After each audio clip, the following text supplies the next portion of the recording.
What's up? Welcome back to the Section 10 Podcast, episode 543, presented by Underdog Fantasy. It is the home of your 18-18, somehow in second place, Boston Red Sox. My name is Jared Carrabis, and I am a certified G and a bona fide stud, and you can't teach that. And this right here, this is Coley Mick, and he's 7 foot tall, and you can't teach that. And this right here, this is Tyler Milliken, and he killed his dog Bullet, and you can't teach that. Bada boom, realest guys in the room. Steve, how you doing? Ooh, what up, Section 10 in the building? In the mother fucking building. Brewed by Blue Moon. Suck one. Produced by Jake Yazzie, who's not here. Fuck yeah. Fuck yeah. Praying for you, Jake. Yeah. Yeah. I mean, I almost didn't do the intro again. I didn't do it on the last episode because it was 4 a.m. in fucking the pool. But I'm pretty down on this team right now. I'm pretty down on the season right now. Usually this is, I've said this before, a good barometer of where we're at is when I start getting blamed for the Red Sox. We're there. We're right there. I mean, after the loss today, let me pull up what I said on Twitter. It wasn't like scorched earth, but again, I think it's fucking early for scorched earth. It's not early anymore, but it's too early for like this team sucks, yada, yada, yada. I said the Red Sox have to lead the league in games lost that they should have won. I'm so tired of watching a 500 baseball team. It's been 4 years of this, years in all caps. That tweet, which is critical of the team, shows that I'm upset about how things are going, somehow turned into you're a puppet for John Henry and Sam Kennedy. You sold out because they gave you Section 10 night, and you have the thing with Nesson, which, by the way, Unobstructed Views, Tuesday, we're back. Me, Pap, Alana Rizzo, tune in on Ness. Only on Nesson, or Nesson Plus. On Nesson. Yeah. Nesson Plus. Yeah, so, I mean, again, like this is par for the course. When the Red Sox play poorly, the fans get mad, and, John Henry's no longer on Twitter. Cora doesn't really engage during the season, which I'm not saying these people should, but fans get angry and they don't know where to direct their anger. So they get mad at the podcasters. It's very strange, but where I'm at, because I think people want scorched earth right now. And for some reason, they get upset that we're not like flipping over desks and shit. I'm upset. I mean, I think the only reason why I'm not at the point of flipping desks and screaming at the sky is because I don't believe that this is who they are. I don't think that this is the real Red Sox. Where I start to get a little like, this may not be good, is the fact that they've pretty much, I don't know if you can confirm this or not, they've had the easiest schedule of any team in baseball. Like Correct. They played more teams with a losing record to this point than any team in baseball, and they're 18-18. Like that's the part where I look at it and say, oh, not great. It's really a glass half empty, half full situation for me, because sure, they're 18-18. They're losing. Were they 4-9 and 1-run games now? Yeah. 4-9 and 1-run games. I think that shows that they're not prepared to win. They're not, like, they don't have that fight in them. That's a bad quality to have. The fact that they're not playing good quality teams and they're losing, and like no longer can you say like, oh, well, at least they're in it. I think when they played that series to open the season against Texas, and they started off with that dramatic victory on opening day, and then the rest of the games, it's like, they lost, but it's like, but they were close. They were still in it. So, but at that point, like once we're at the 1 month, past the 1 month mark, I don't care that they're in these games. That part to me doesn't fucking matter. You have to start winning these games. I think that, Alex Cora, when people are like, okay, so you identify that they should be winning these games. Why? Like, why is this happening? People want to point to Alex Cora. People want Alex Cora fired. It's May 4th. People want him fired. I don't think that it was a great week, but to just like, if they fired Alex Cora right now, do you know what would happen to this team? They'd be like, all right, fuck this. They'd be screwed.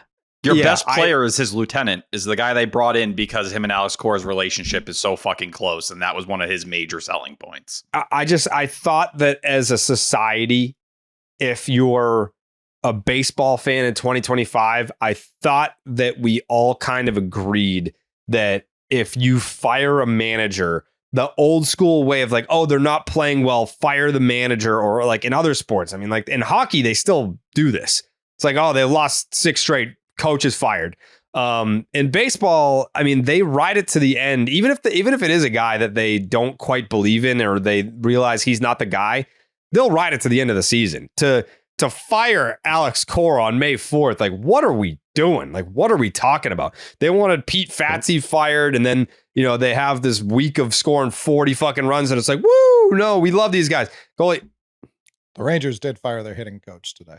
Donnie Ecker. By the way, why they've been horrendous. Why is his job title offensive coordinator? Like the weirdest thing I've ever seen. What I thought Robert Murray fucked up on the tweet. I'm like, oh, he's just in football mode for some reason. Right. Dallas, the Cowboys, draft is whatever. Still in his head, yeah. Yeah, and it's like, no, he was 100% general right. Managers, fucking Hobos. chief baseball officers, and president of baseball operations. You're a general manager. You're the fucking offensive coordinator in baseball. No, you're the hitting coach. What are we doing? Why are we overcomplicating things? Either way, I Anyways. don't know that we're not deep enough into the season to start suggesting certain changes. For a hitting coach, sure. The manager, crazy. It's crazy talk. I think where a lot of people do kind of sit here and start to wonder, though, is, we saw last year they were 81 and 81. Well, you've come in this season, you've added Alex Bregman, and he's been better than I think anybody could have ever imagined, right? You've added Garrett Crochet, and we'll talk about today's outing. He's been that guy. It's an ERA just over 2. He's shown up and been that number 1. Aroldis Chapman got here. Somehow he's gone 10 years back, and he looks like prime Aroldis Chapman. He's been nails in the 9th inning. Hell, Christian Campbell as a rookie came in and just won Rookie of the Month. And yet we're still talking a 500 team after having the easiest schedule of any baseball team through the first 5 weeks of the season. It's crazy. That's where a lot of people are upset. Story's back, looks great. Yeah.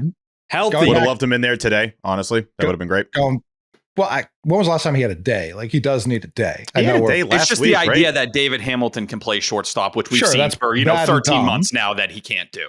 Yeah. Definitely bad and dumb. I agree. I would like to retract my apology to Justin Slayton from last week. That is now retracted. Not great. I think, Jerry, you alluded to it with the this team sucks stuff. And the mentions today, my goodness, it's my least favorite thing when the season goes along. In the last couple seasons, I get it. If you want to jump off earlier, then fine, even though they played better ball at the start of the season the last 2 years than they are right now. If you just look at the record, you can't be definitive about a team on May 4th. There's 5 months of regular season baseball left. So I hate when it's always like the naysayers, again, who are still in the lead. As long as this team has a record that says 500, even though the ingredients to get there are completely different, the people that hate on this team are still ahead. And so they feel the confidence and the right and the need to say, this team blows, I told you, not worth your time, yada, yada. Like you just alluded to, T. Bregman's incredible. Crochet's been great. He's been really good, and you expect him to be better. He hasn't even been like full Crochet yet. Gets hit in the nose, still doesn't give up any more runs after that solo bomb to start the game.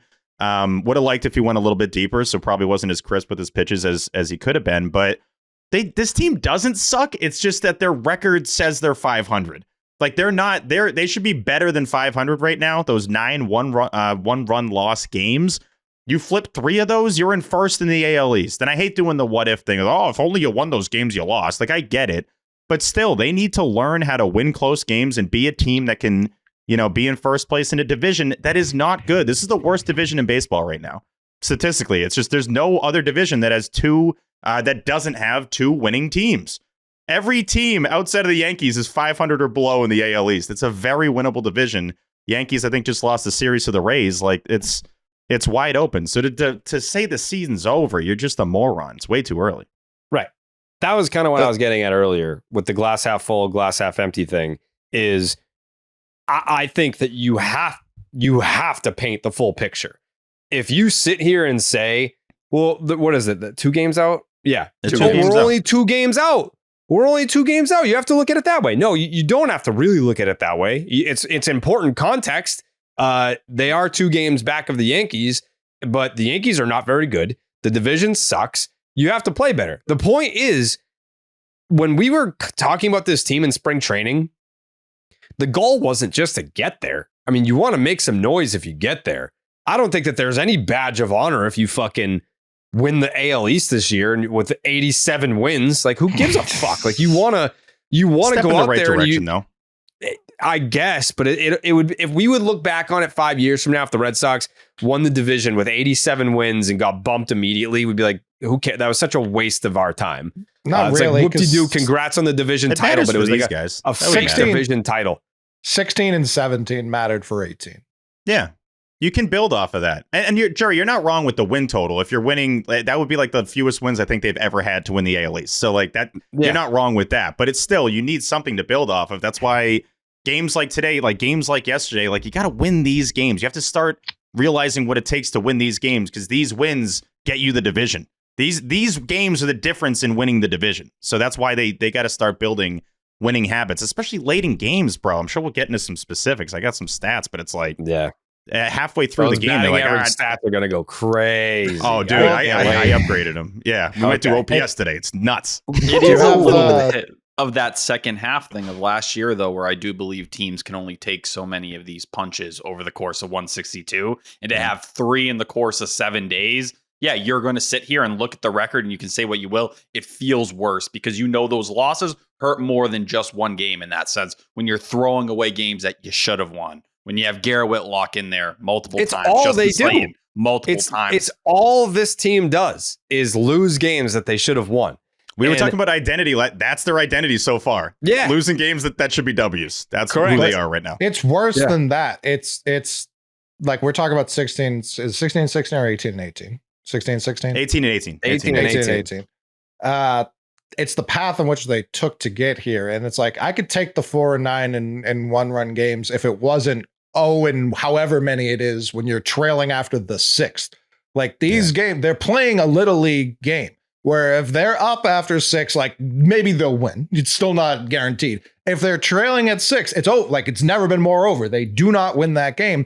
That's where it's like, yeah, they look spineless. Like, I'm not ready to light the season on fire either, because they're only 2 games behind the Yankees and because the American League as a whole doesn't look like the NL West. But yeah, that needs to change. It needs to change like immediately. And I think that is where people look at like, hey, yeah, these are all going to be wildly different game to game situations. I can't necessarily pin it on a player. That's where it does look like the manager's fault. Every part of the team at some point has gone through some kind of thing. You've never fired on all cylinders. And that's where, people are going to redirect back to Alex Cora.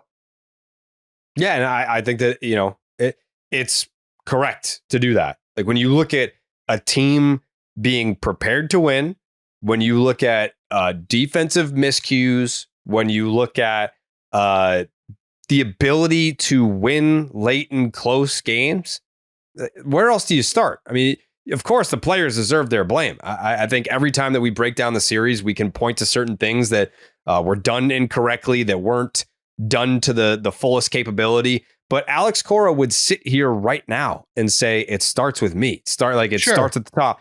But I mean, we've been hearing that for a long time. It's like we've been hearing that for a long time. And the roster, you can't excuse away anymore. You can't blame it on the CBO. This roster is too good to be a 500 team, especially with the schedule they have. You are just simply not getting the job done. And at times, I think Cora's tossed that blame around and put it on others. There's nowhere to look right now. It falls on him. They lead the league in blown saves as well. Of course. So still could get the bullpen, but we've sat here on certain shows and said we wouldn't have used that guy there.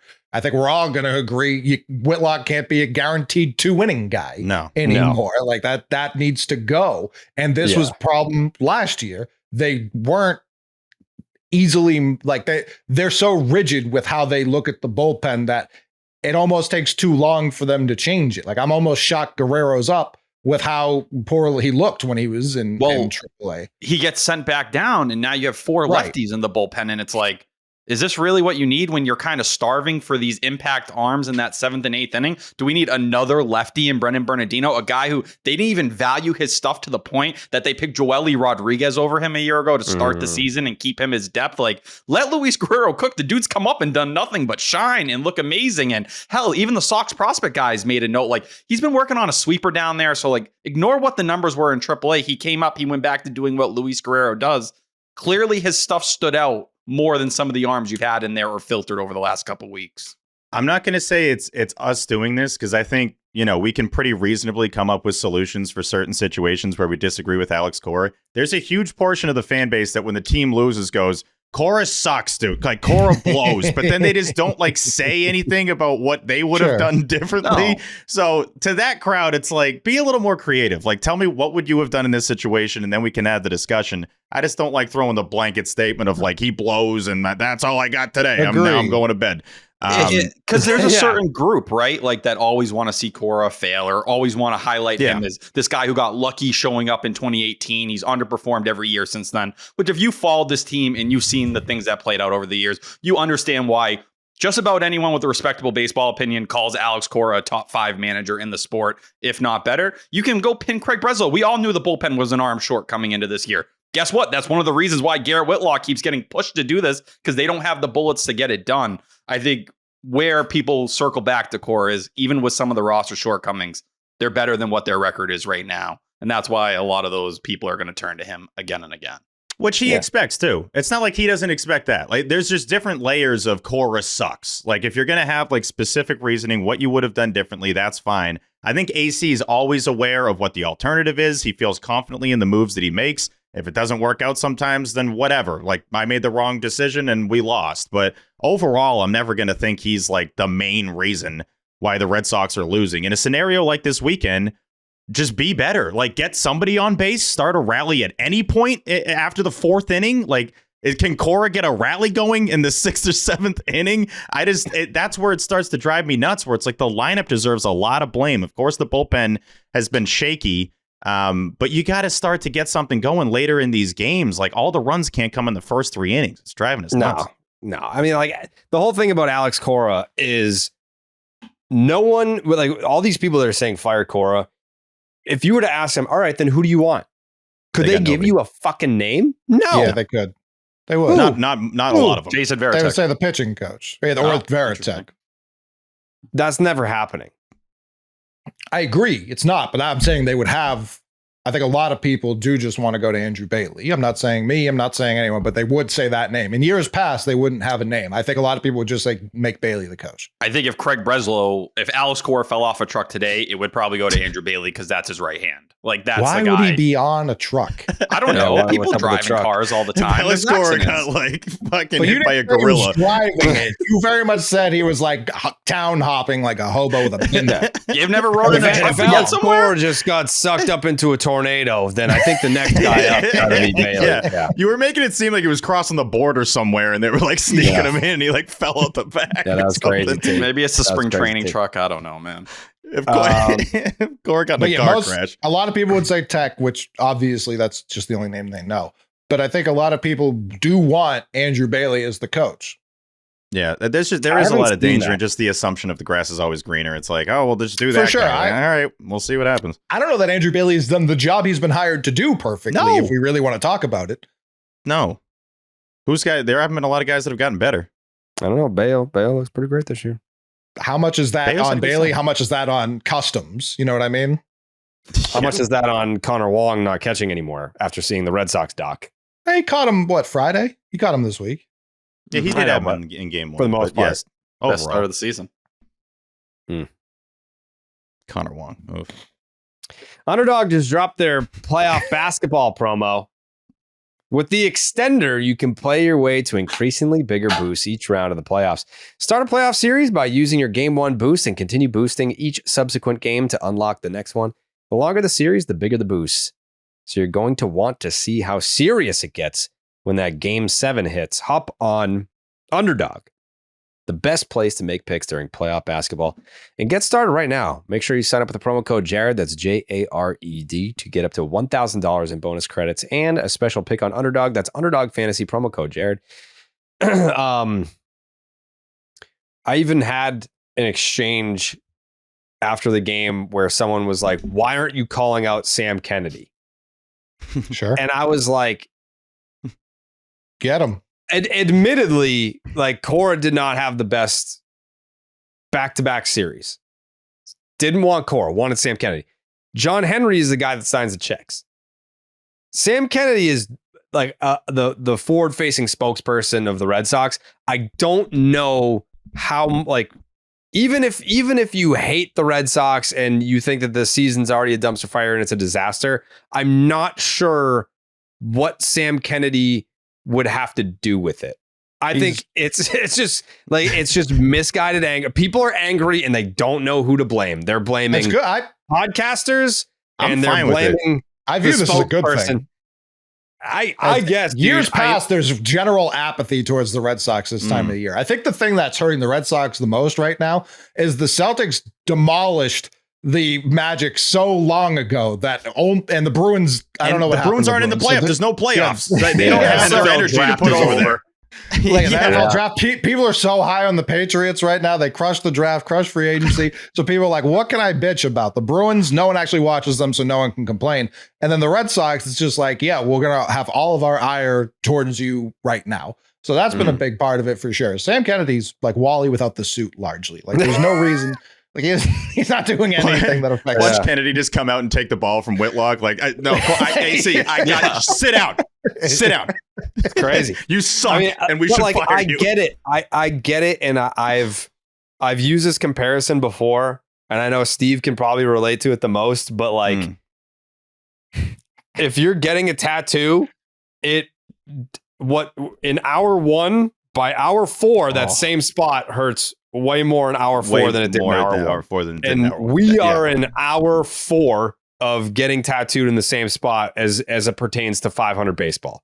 Like it's been 4 years.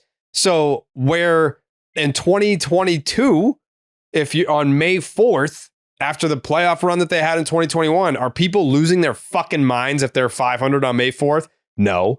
But it's now year 4 of the same old shit, 500 baseball. So I get it. But stop blaming me. Fuck off. I don't have anything to do with this. Yeah. So I totally get it. Like every single year, I try to remind myself when I start getting really pissed off at Red Sox losses and it's early, just how long a baseball season is. Like I think when you get to July, August, and you're climbing that ladder of the season, and then you look down at just how far away late April, early May truly was, and how different things were. Like we haven't mentioned it yet, but Triston Casas is done for the year. You know, like a week ago back from England, and he doesn't have a 700 OPS. I mean, I didn't want to say it, but. What the fuck is that, T? Is that a sunbathing Triston Casas? It is. Is that how you mourn? Stand here. I was honestly. We'll get to it. Save it. Save the blubbering. That's a good point by Colleen. We should the blubbering. Why did you choose that word? That's like a fat word. No, that's what crying means. Blubbering, like a blubbering whale. You say, "Oh no, he was sobbing or crying." No, blubbering. Let me Google it. I'll apologize if I'm wrong. Blubbering's like a more emphatic cry. Sobbing's like cowardly. You're in a fetal position. Blubber. The prefix. The prefix is blubber. To sob noisily and uncontrollably. I was 100% correct with that word. Yeah, not a fat thing. The fattest sea mammals, especially whales. You're conflating two different words. It's not the same. Yeah. This is not the first time that we've had to teach T vocabulary. Yeah. Not a big vocab guy. I mean, now I've lost my train of thought. Okay, yeah. So the point I was trying to make is this whole season we've been talking about we need Triston Casas and he needs to step up and he needs to do this. And if Casas does this and they can move him back up. Now we can never talk about him again. He's not playing. He's not playing for the rest of the season. He doesn't factor into the plans. So life of a baseball season is very complex. Things are constantly changing. Roles are changing. names and faces are changing. So I don't know. I think that if you are super upset right now, it's because the baseball is compounding. You are upset about 2022, 2023, and 2024, and now it's the same old shit in 2025. And I am with you. I'm with you. I don't know, like, just because I'm not like, fuck these motherfuckers, fire this guy and sell the team. Just because I'm not doing that doesn't mean I'm like, holy fucking shit, this is brutal to watch, because that is how I feel. I am sitting here after another 1-run loss being like, what the fuck is this? That is how I feel. I just, I don't jump to overreactions in the first week of May. But to Coley's point earlier, it's not too early for firings. I just think that it would be very premature in the Red Sox situation. For Cora or anyone? I mean, who would you want fired? I don't hate. And a two-part question. Who would you want fired?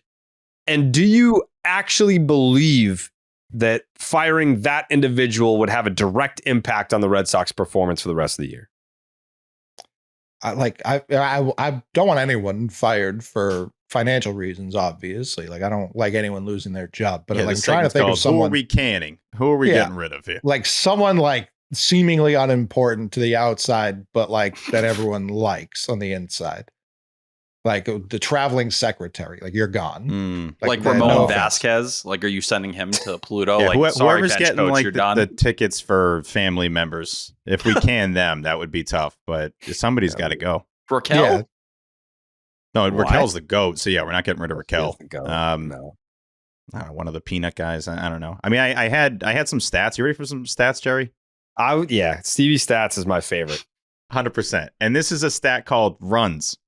It's like when you score them. Yep. It's a newer one that they're. Yeah, you touch the plate, run. You have to step on it. Yep. Or you can touch it with your hand too, I believe, right? Yeah, you can. You could touch it with your butt. Yeah, you could touch it with your butt. Not enough people do that. Yeah. I wonder the last guy that scored with his butt. I'll look that up. Or T, you can probably find Miguel Rojas. Yeah. Shout out Sean Murphy's ass. Yeah, it's thick. All right.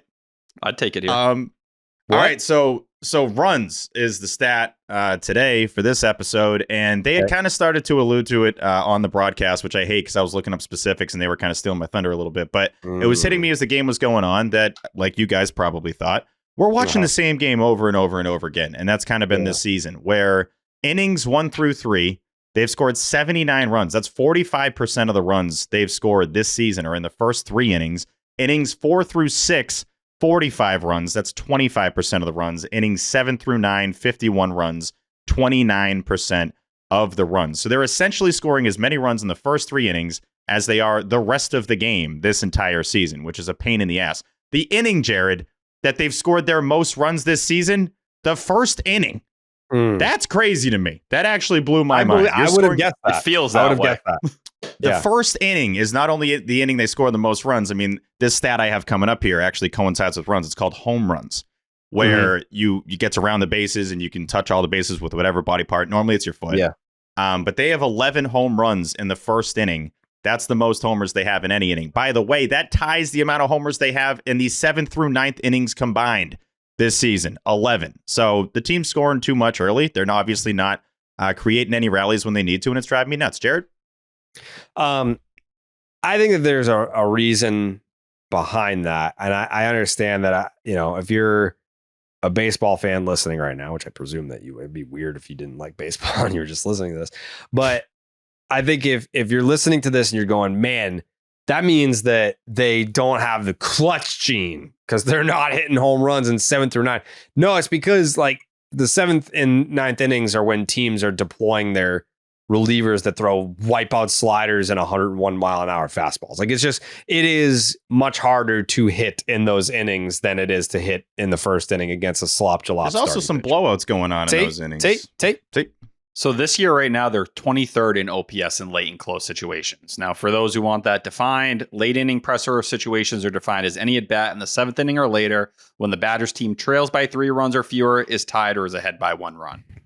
So I think that kind of speaks to where your performance ranks. We're talking about a team that's top 10 in essentially every other offensive stat, 3rd in runs, 8th in batting average, 9th in OBP, 8th in slugging, 8th in OPS, 6th in K percentage overall. They do suck late. They just don't add on. They fall asleep after those first couple innings. And it's weird to look at last year's team because they were 4th in all of baseball in OPS in those situations. So you've kind of done a full flip with what is seemingly a better lineup. Well, one of the things that sucks, too, on top of them not having rallies late or really scoring a lot of runs late, is that there's early inning situations where there should be more runs. They should be scoring more in these situations where they're already scoring. There was one today, 2nd and 3rd, Raffy's up with 2 outs, and it's bless you. Thank you. Bless you. That Raffy's up, and it's like, God bless you, dude. Put the foot on the throat. End the game. Now, you're not going to end the game there. We saw in Toronto, if you're up 6-0, doesn't matter. You can lose that one. But they would have gone up 5-1 on Paddock. That's what it felt like, by the way. Paddock sucked for the most part in the first couple innings. They let him get through, I think, 5 today. Raffy, get a hit there, make it 5-1, really put the damage in where you then have Crochet with a little bit more run support. You don't have to worry about holding on to these 1 or 2 run leads late.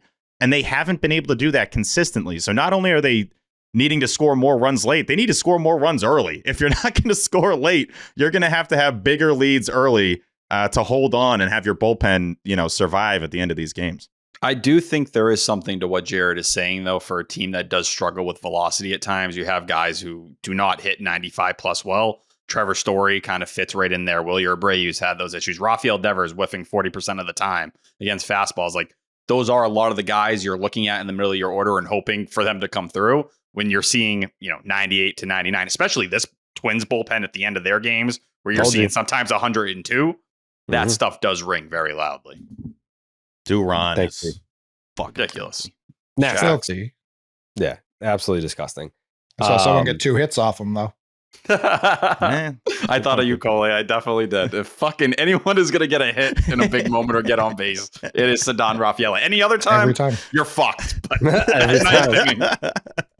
he's the opposite of the Red Sox, basically. Like, early innings, you guys got it. I'll try to do what I can late. Yeah, I'm going to do my catches out here. You call me if you need me late. We needed someone on ahead of him because he only hit the single to try and be the game's tying run for Duran, who didn't want to have the best last name in that matchup. He wasn't the best Jay Duran on the field. Stuff. No, I didn't really have much confidence. Yeah. Anyways, Blue Moon was born in a ballpark at the Sandlot Brewery in Denver, Colorado, so it's no wonder why you crave it. Its bold flavor, bright explosion of color, and iconic orange slice ritual guarantees a one-of-a-kind beer experience, perfect year-round. And for the moments that you want a lighter option of your favorite beer, reach for Blue Moon Light. It's a refreshing wheat beer brewed with real tangerine peel for a lighter, exceptional taste at only 95 calories. And boy, do those Blue Moon Lights taste delicious in Liverpool. Was slamming Blue Moons on vacay. They taste just as good in the UK as they do in the United States and everywhere around the globe for that matter. Inspired by the beer you already love and available year-round, a wheat beer from Blue Moon with exceptional taste and only 95 calories, brightly brewed with real tangerine peel, tastes light and refreshing. Nothing compares to the great taste of a Blue Moon Light. Blue Moon made brighter. Get a Blue Moon Light delivered by visiting get.bluemoonbeer.com/Jared for delivery options. That it's get.bluemoonbeer.com/Jared. Blue Moon made brighter. Celebrate responsibly. Blue Moon Brewing Company, Golden, Colorado. Suck one. I'm trying to think of some, I guess, positive highlights from this series. I know that everyone's angry right now, but I think that there's some things that could have stood out. I think game one as a whole, even Bello and everything. Obviously, you have the Casas moment too, but the way they added on in the 8th inning is exactly what we're asking them to do in other games that they haven't been able to do. That's why the first game was somewhat like, all right, they showed up here. You had the 2 awful losses. That's the kind of win they needed. And then it ended up meaning nothing for the next 2 days. You just went back to being inconsistent. That'll do it. All right. Good night. Tristan. What do you got? Well, what do you got numbers wise for Bello, T? I think the big things for Bello here, sinker 42% of the time. I think that's something a lot of people have been asking for more from Brayan Bello. Is about a little over 30% usage last year. No, just pound the zone with that sinker like people have been talking about with Tanner Houck. He did that. And then the other thing was the changeup coming along, which didn't look great the first couple starts. And this one, he had 12 whiffs total, 5 were on the changeup. A lot of people, you can go look at the Baseball Savant page or FIP. It's not great right now because the peripherals weren't great in those first couple starts. But what I liked so much about Brayan Bello in this one was the first inning, he got through it. He glided outside of the homer. Homer in each start so far, that does exist, but this was the kind of starts from Brayan Bello you've been asking for. Really consistency over 7 innings. Hell, even when you got into like the 4th inning and everything, he allowed 1 hit and 1 walk from the 4th inning on. That's the Brayan Bello I want to see out there for close to 7 innings. I was happy we finally saw that. And the other thing about Bello too is, he's still doing the 1 homer thing, but he's not melting down after. He's just like, whatever. He just continues. Consistent. 6 2/3. Yeah, it was for a series that sucked in a series of series that have sucked. It was very nice to watch Brayan Bello kind of take another step forward. And I tweeted the stat after his outing that his 2.55 ERA is the lowest ERA he's had at the big league level for making multiple starts. Because I think he had, like, after his first outing this year, he had like a 1.8 or whatever. So I didn't count that. But at any point at the big league level where he's made multiple starts, this is the lowest ERA he's had. So hopefully, I mean, I'm not expecting a sub 3 from him, but the fact that he's there and he can he has room to, make mistakes if he has to, but it's been a super encouraging return for Bello after, I think he kind of made that turn last year around the 4th of July against Miami, and he really hasn't looked back, which is super encouraging. I'm also out on per 9 stats for starters. Completely out. Give me per 6. No one's going 9. It's a completely unreasonable to even consider someone going 9. I kind of love just like how many runs per start. Just like when you're pitching, like what are you giving up? I don't really care in the spread out to the 3 innings we know you're not pitching. Like just give me the stuff that you're actually on the mound. Doesn't matter at all. It really means absolutely nothing. He's in the dugout. I don't know why we're recounting the Red Sox farm system. They don't even believe in guys going 5 or 6 innings anymore. They're just throwing 4 innings out there early. 4 innings, sit your ass down. That's all we need. Try your shit, and then we'll see. I mean, even you look at the Pirates last year. Part of the reason people were shocked Skeens got called up was because they weren't pushing him past 3 innings ever, like in the minors. And they're like, no, you're fine. And they were right. He was fine. So at per 9 stats for starters, done. Alcantara, and like that's it.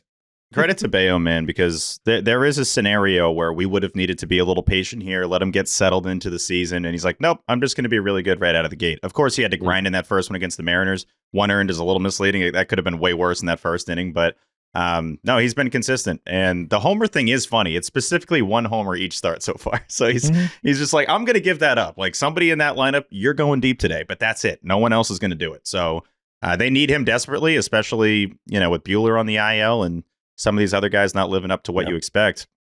Bello's going to be one of the most important people, one of the most important players on this roster.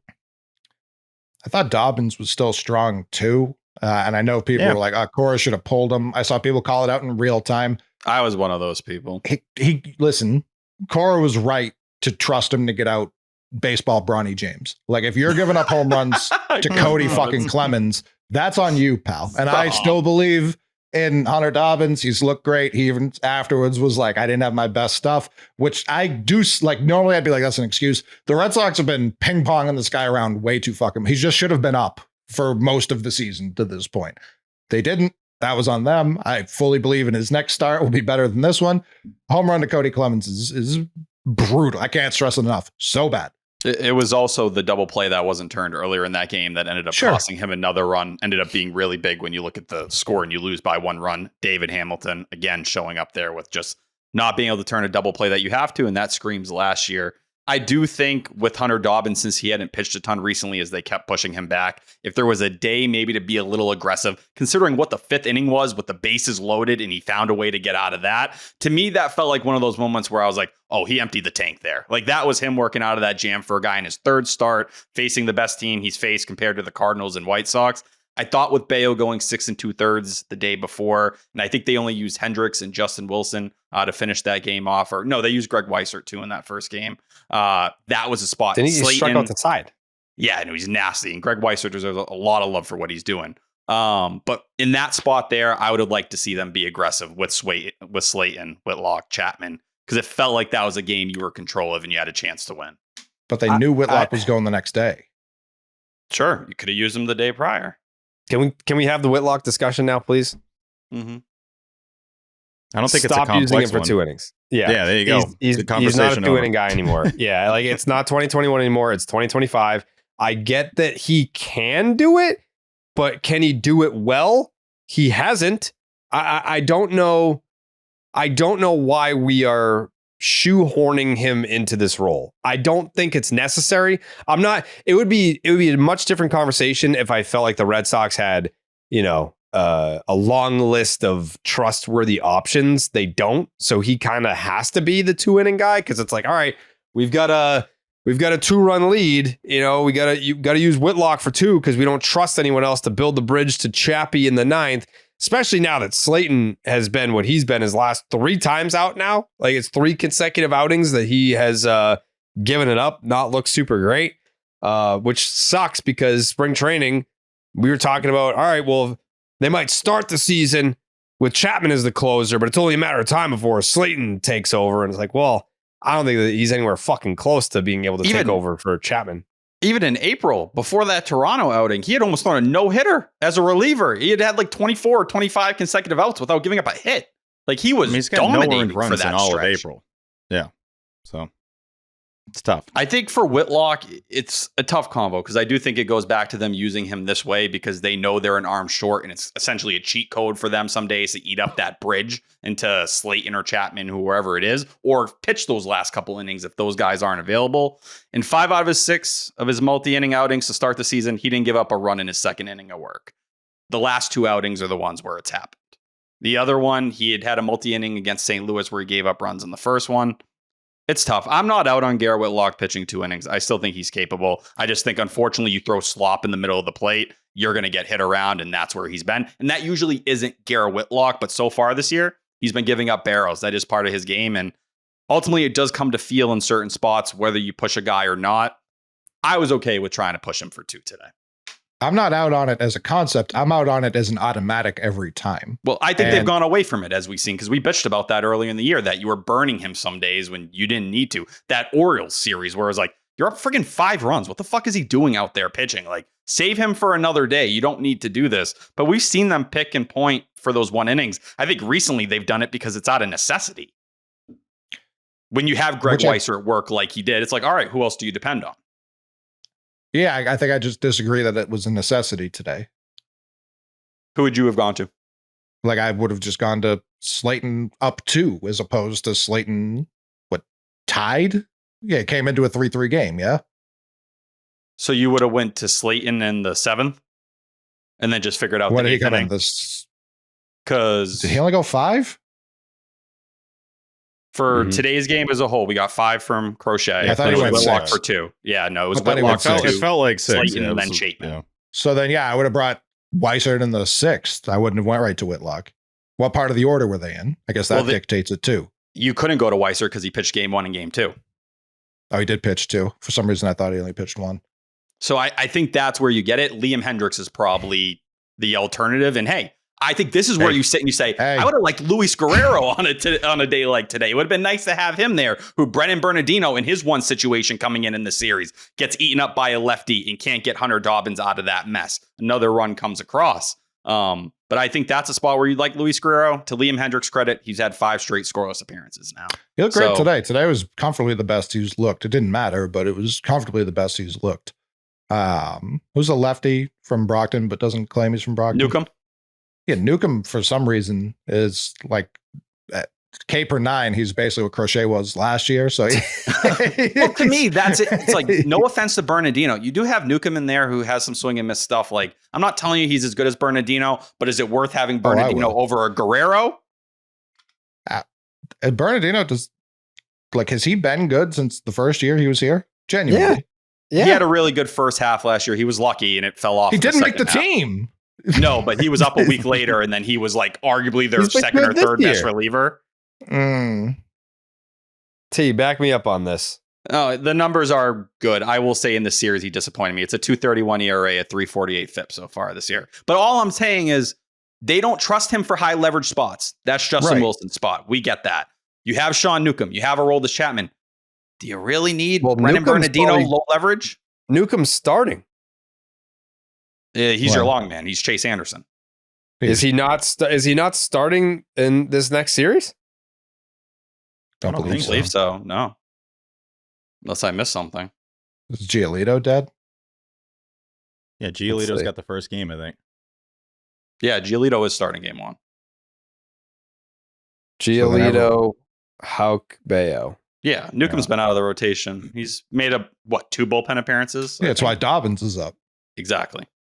By the way, on Dobbins, I feel like he has achieved like a comfort pretty quickly from my viewing experience. Like when he takes the mound, I don't feel like like this is like an in between starter, or like this guy is like a filler. I'm like Dobbins is pitching tonight. Like that's good. Like I feel good about that.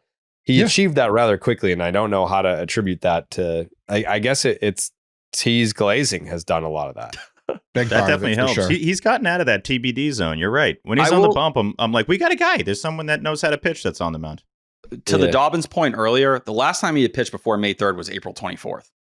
So like maybe pushing him for that extra inning there was a lot. And his stuff, it was a little Cutter Crawford-esque. It declined pretty significantly in those last couple innings. You saw the fastball was much closer to like 92, 93 than, the 97 he can top out at, first or second inning. T, you can't be the 13 pitch guy and then tell me your velocity's down. Like you can't have both ways. What do you mean? If he can't be the guy who has 17 different pitches and then it's like, well, his velocity's down. Throw one of the 17 fucking pitches. Oh, no, I don't. I'm just saying in that spot, pushing him for another inning, signs of tired. Had not pitched much in about 10 days. Velocity was decreasing, came out of a big jam in the 5th. But you're picking these spots because you're an arm short. And they probably were hoping today, Crochet, can you give us 6 innings? Couldn't give you 6. And credit to Crochet, he battled. He needs to be better than 5 innings as well. Back-to-back starts with that is not good enough. Well, I'm starting to wonder, like, there was that stretch where the Red Sox were setting career highs with him right out of the gate. And it's like, did we need to do that? Was that necessary? That was one of my first thoughts when this season was going. I'm like, we're over 100 multiple times. Is this necessary? Like, he hasn't done this in his entire career. I know it's a short career, but. That also happened with Sale when he first came back from like not pitching after a year and a half. It was like, all right, first time out, 108 pitches, and he's throwing 100 miles an hour. I'm like, what are we doing? Like, what? Right. It's genuinely like Cora's looking out to like more. Like he needs him to keep going. It's no, we can take him out. I had the stat a couple days ago. He was tied for the MLB lead in innings pitched with Zach Wheeler, who is the greatest workload pitcher we've had in the last 7 or 8 years of baseball. To do that to a guy who's never fully started on a normal workload for 162 is a wild move. And it's 2 out of 3 of his last starts that were 5 innings. He had the 7 in Toronto, but not seeing Garrett Crochet be fresh, you need to manage and protect that guy. It's scary to see the velocity stuff a little bit today. What? Because he was throwing like the sinker was like what, 96, 95? Yeah, his fastball was down 1.9 miles per hour. Yeah, it's 2 full ticks almost. I don't think it's the end of the world. And he said it's mechanical. That's the stuff. But like at some point, you're going to get into July and August. And if he needs a breather, those things are going to need to happen. And if you're not willing to do it, you're going to look back at April and May when you were pushing him very heavily and say, you can't have it both ways. You can't push him and not expect to give him a break at some point this season. It's one or the other. You do want him to go deep in the games, but then that becomes like be as efficient as you possibly can with your pitches, because you don't want to put Cora in a spot where it's like you got to have him go 110 pitches to give you 6 2/3. Like that's not necessarily what you're rooting for there. But I thought he bounced back pretty well. I mean, he got hit in the nose. I feel like anytime you get a ball off the face, I'm not going to be expected to be the same guy after that. He probably I can't breathe, dude. I can't breathe and I'm bleeding. But all right, here we go. I'll pump it up to 99 now. I think he thought that ball was hit harder off the bat because it kind of looked like it was coming quicker to him because he leaned back. I was looking at it was the Zapruder film, and then he like leans back into it a little bit, and that's where it hits his nose because he probably thought the ball was past him by then. He's like, this thing's still coming at me right now. What the hell's going on here? But no, he's still, even when he's not like an ace. He's still like an ace light, which is for April and May. That's I don't know. I don't think you can ask for too much more right now. He changed his whole arsenal based off how the game started. He goes, oh, Byron Buxton, you're sitting on the four-seamer, and I really don't have my velocity. Guess what? I'm going to throw you a cutter 31% of the time and my sinker 27% of the time. This is a guy who throws his fastball more than any other pitch. It was 17% in the start. Like, that's the kind of things you want to see a guy be able to adapt with. And they were giving credit to Carlos Narvaez and his game calling skills as well. But that's growth. That's a pitcher. That's a guy who I know he talks about wanting to be a thrower. That's much closer to being a pitcher when you don't have your premium stuff. He's got a 2.02 ERA, and I still expect more. Like, the ceiling is still higher, obviously, than what he's doing right now. So, of course, that's impressive. But yeah, on a day like today, rubber match, really one you want going into an off day. I was hoping for 7, so 5 was kind of tough. Yeah. Just wanted to win. That was too much to ask. Yeah, he could have gone 2 if they won. I'd be like sick. 89 pitches for Crochet felt like the way that he was performing today. And I'm not saying that it was bad, but it was more so like, seems like a good day to kind of cut this one short. Yeah. Like, seems like a good day to not see what he's got left in the tank. You know? Yeah. But you see the penalty you pay, right? Right? Like, it's you push one for 2. Right. Then again, he could have, like, there's, like Jerry's saying, there's a damn good chance that next inning somebody would not smoked easily. Yeah. Easily could have gone off the rails. Yeah. I'm not saying I was happy with it, but I think it was the right decision to be like, definitely. I think we've squeezed all the juice out of this one today. Let's not risk it. But anyways, another winnable game for the Red Sox that they lost. Another 1-run loss. 4 and 9 and 1-run games. And again, you know, there's people out there that are kind of always critical about the Red Sox that are looking for a reason to be critical, and they're sounding pretty spot on these days. You know, the stuff about good teams win 1-run games more often than not. Like, those are the games you have to win. Good teams win those games. I agree. The fact that the defense is still something that's plaguing this team. Completely fair. You kind of go down the line of criticisms, the most common criticisms that we do here, and I'm not sure that there's much that I can bark back on in defense of what the Red Sox have been doing. It's just very odd, going back to an earlier point at the beginning of the show, that if you had told me back in February that we were going to enter May, Story was going to be healthy and looking great, Campbell's going to look like the front runner for Rookie of the Year, Crochet's an ace, Chapman is having a renaissance season as your closer, you'd be like, oh my God. Best team in baseball. The Raffy drama is going to blow over and he's going to start fucking launching homers. Your free agent signing Alex Bregman, he's going to be the runner-up to American League MVP. Like, he's going to hit 320 and have an OPS over 1,000. You'd be like, okay, so the Red Sox are 20 and 10, worst case scenario. Like, that's what we're looking at. It's just very befuddling that all of those things can be true. All the things that I think, if we were to power rank, here are the things that are important, here are the things that need to go right, and then I told you they're all going right, you'd be like, oh my God, so they're playing 700 ball then to start the year? It's crazy to me that those things can be going as well as they have gone, and you still, once again, are a 500 team, which is why I will push back on. There are folks that are like, hey, maybe you shouldn't have fucking hyped this team up so much in spring training. Maybe the fans are even more disappointed than they would have been because you guys are the ones that said that they were going to be good.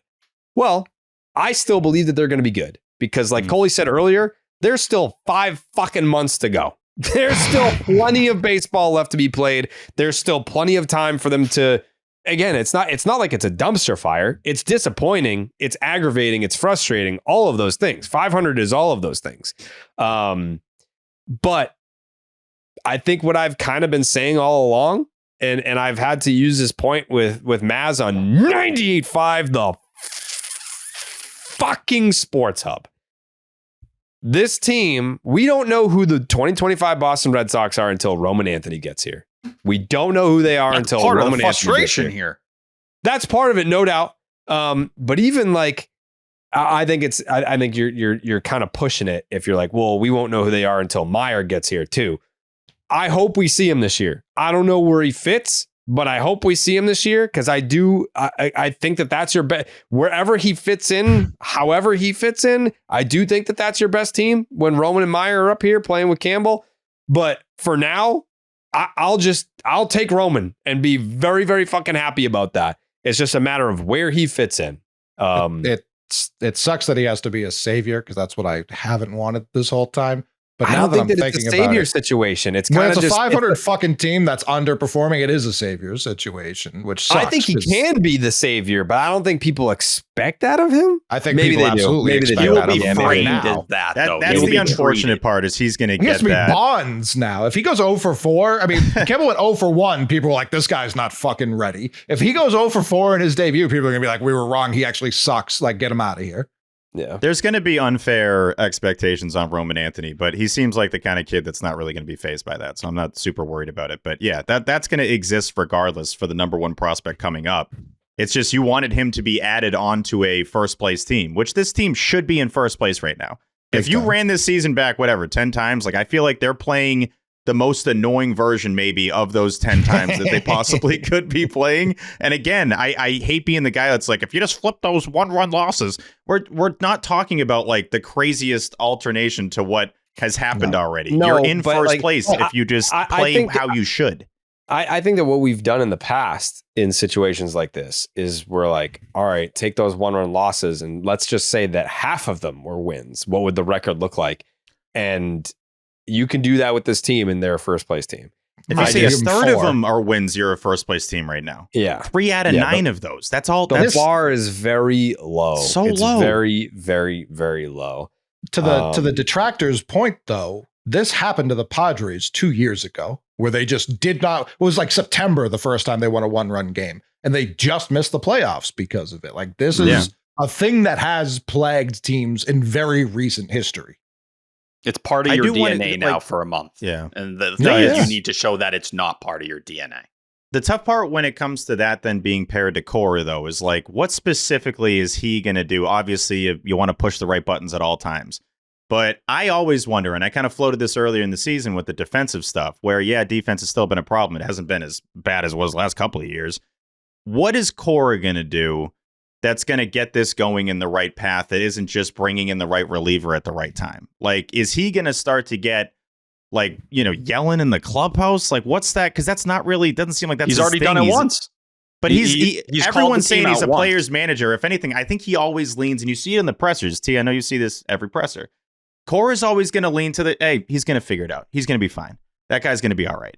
I do wonder if he leans on that a little bit too much in these scenarios where the expectations for this team are so much different than the last couple of years. It's what annoys me with the "this team sucks" crowd, because yes, this team's 500, but a team that sucks that has high expectations is different than a team that sucks that expected to suck. Like I think that's it. That's why I'm upset.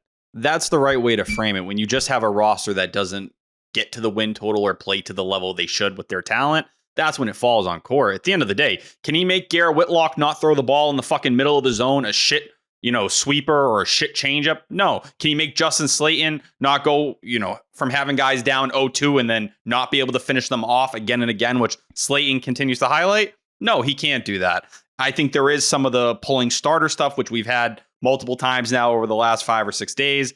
The Giolito and Houck stuff, I really wasn't bothered by. Didn't love the handling and extra innings in the second game in Toronto. More people had an issue with the third game and the handling of Vladdy in that spot. But some of it's lineup. And you saw he pushed the first button again today with the lineup change. Christian Campbell batting fourth, which Cora's comments were hilarious. He goes, yeah, it's just something we're trying out. And then by the end of the code, he's like, yeah, we're probably going to go with that. Like, this is what makes sense. Like, you could see he knows he's already trying to change certain stuff. I think now we're going to see with the bullpen struggling, does he get more aggressive and give more to a Greg Weissert or someone like that who has shown up and, gotten some big outs recently? That's the next nasty. Like, that's the next thing you to pull. Reward that, especially when like other guys that you thought you could depend on are not holding up their end of the bargain. I mean, let's revisit some spring training conversations where we were like, yeah, Liam Hendricks is going to be the closer. But yeah, he's kind of been in a mop up role, or like, he's been not the Chase. He's your Anderson lowest of this leverage team. arm. When they put him in today, I thought that was like the biggest white flag of all time. Yeah. And then he Outside of was Sean Newcomb. He was fine. But even Newcomb, it's like, all right, well, they just want to use him for these 2 innings. Like when I saw Hendricks, it was just like, oh, they don't care if we live or die. When they showed him on the mound, I was watching with Alan Peralta, potential Peralta of the year this year. You never know. I literally let out He's a candidate. He's a candidate. Yeah, you never know what's going to happen. A lot of time left, but it was allowed. Like, let's see what happens here. Again, that's where, to Coley, to your point earlier, that's where the first impressions make such a big impression on you, because it's like, even if he has 5-6 straight good outings, I'm like, I bet he gives up a homer here. It's like, no, you still have to like trust that this guy can stay hot and do that, which a lot of their relievers, that's another annoying part with this bullpen.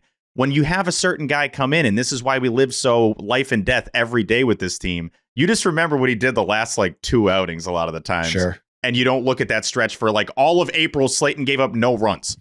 But that it doesn't feel like that right now, because like it's been a little bumpy lately. But that's the headspace you get in. And most fans look at the ERA, and if you're Slayton, like, a couple bad outings, his ERA is going to look like dog shit. ERA for pen guys, it already does. It's like a 5.5. Yeah, but it's going to look like dog shit, even if he pitches well until like July and August right now. Like, it's still going to be like mid-3s and up, and you're like, Weissert last year. Weissert like ended the year with like a 3.2, and it was like, this was really like 7 bad appearances out of the 68 he had. Like, but even me being like the basic stats guy, like, if you can't be doing bullpen ERA in early May, like that's obviously a lot of times just like, you got rocked one night and then everything else was great, so can't do it. Yeah, that's why we have high-low. Exactly. Mm-hmm. Slayton's high-low is pretty good. Yeah. When was the last time someone led the league in walks and strikeouts? Because Devers is currently leading in both. I thought OB was lying when he said that he's leading the American League in walks. I'm like, there he goes again, messing up a stat. He was actually right. It was correct. This guy takes a walk. Chris Davis. It's looking right now. It's his best strikeout to walk ratio ever. And he has a 132 OPS plus on the season. Like, you can't really, there's nothing you can say about Rafael Devers right now. Like, this hot streak has gotten his numbers just about to where they would be. April 24th was the last time he had a game where he didn't get on base once. April 24th. You know what I mean? Like, I know that wasn't decades ago, but that's for a guy who started off the year 0 of 72. That's pretty fucking impressive. Which I will tell you, I don't know why teams aren't throwing more fastballs up and high at him and just saying, try to hit it, but they're not. And he's hitting them whenever they throw fucking breaking stuff. It's a good luck thing. Like, he's already up to 1 WAR. Definitely a big part of it.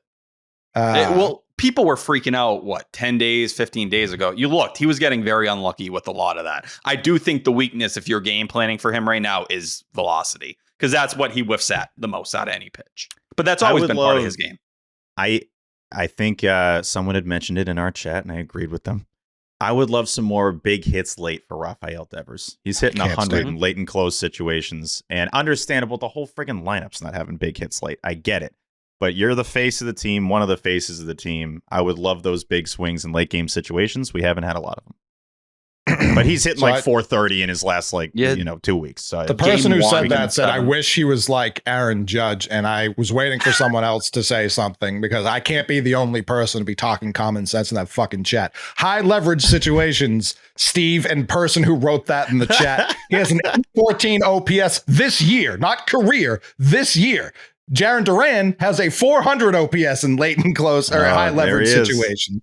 Listen, if we're going to say if we're gonna say Rafael Devers needs to step it up, and he has a twice as high of an OPS as the guy hitting directly in front of him, that doesn't make sense to me. It's why I didn't want to make a big thing out of it, because the whole team sucks late. So I'm not gonna make it's just on Rafi.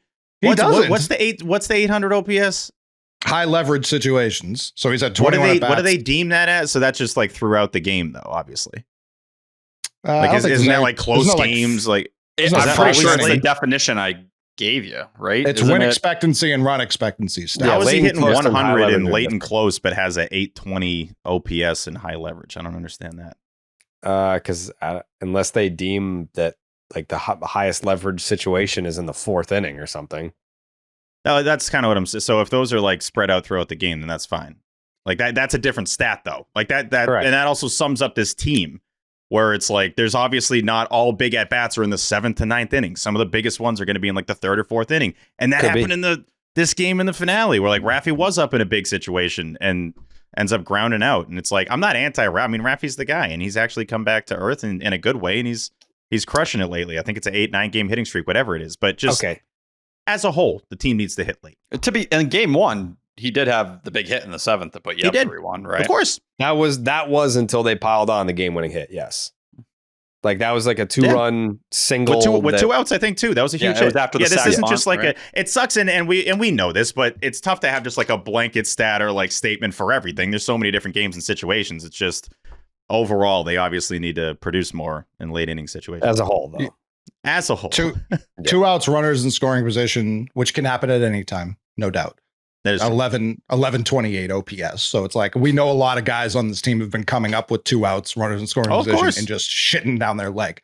So it's like Brayan, I can't have actually, which is surprising. No, I know. Sure, and I'm not going to get on him for anything other than being Jared's friend. That's fucked up, dude. That's if anything, because Cole, you're not one of them here. Cole, you're not wrong about the Rafi stuff. It's just it's a weird season so far. It's hard. Sure. Like this has been a very like in these situations he's that, but in that he's this. I just kind of want some more consistency and to feel like when he comes up, he's definitely going to get it done. That's what you want from your highest paid player. That's a DH. I have a weird, I guess, analogy for what's going on with Rafi. It's kind of like, you know how like you've seen a movie 8 times. It's your favorite movie, but like I've seen it more than 8 times. But yeah, one of your favorite movies. You've seen it like 8 times. So it's not like the number one movie because your favorite you probably seen. Yeah, your favorite you've definitely seen more than 8 times. Yeah, this is like how many times do you think you've seen your favorite movie? Like 30 times?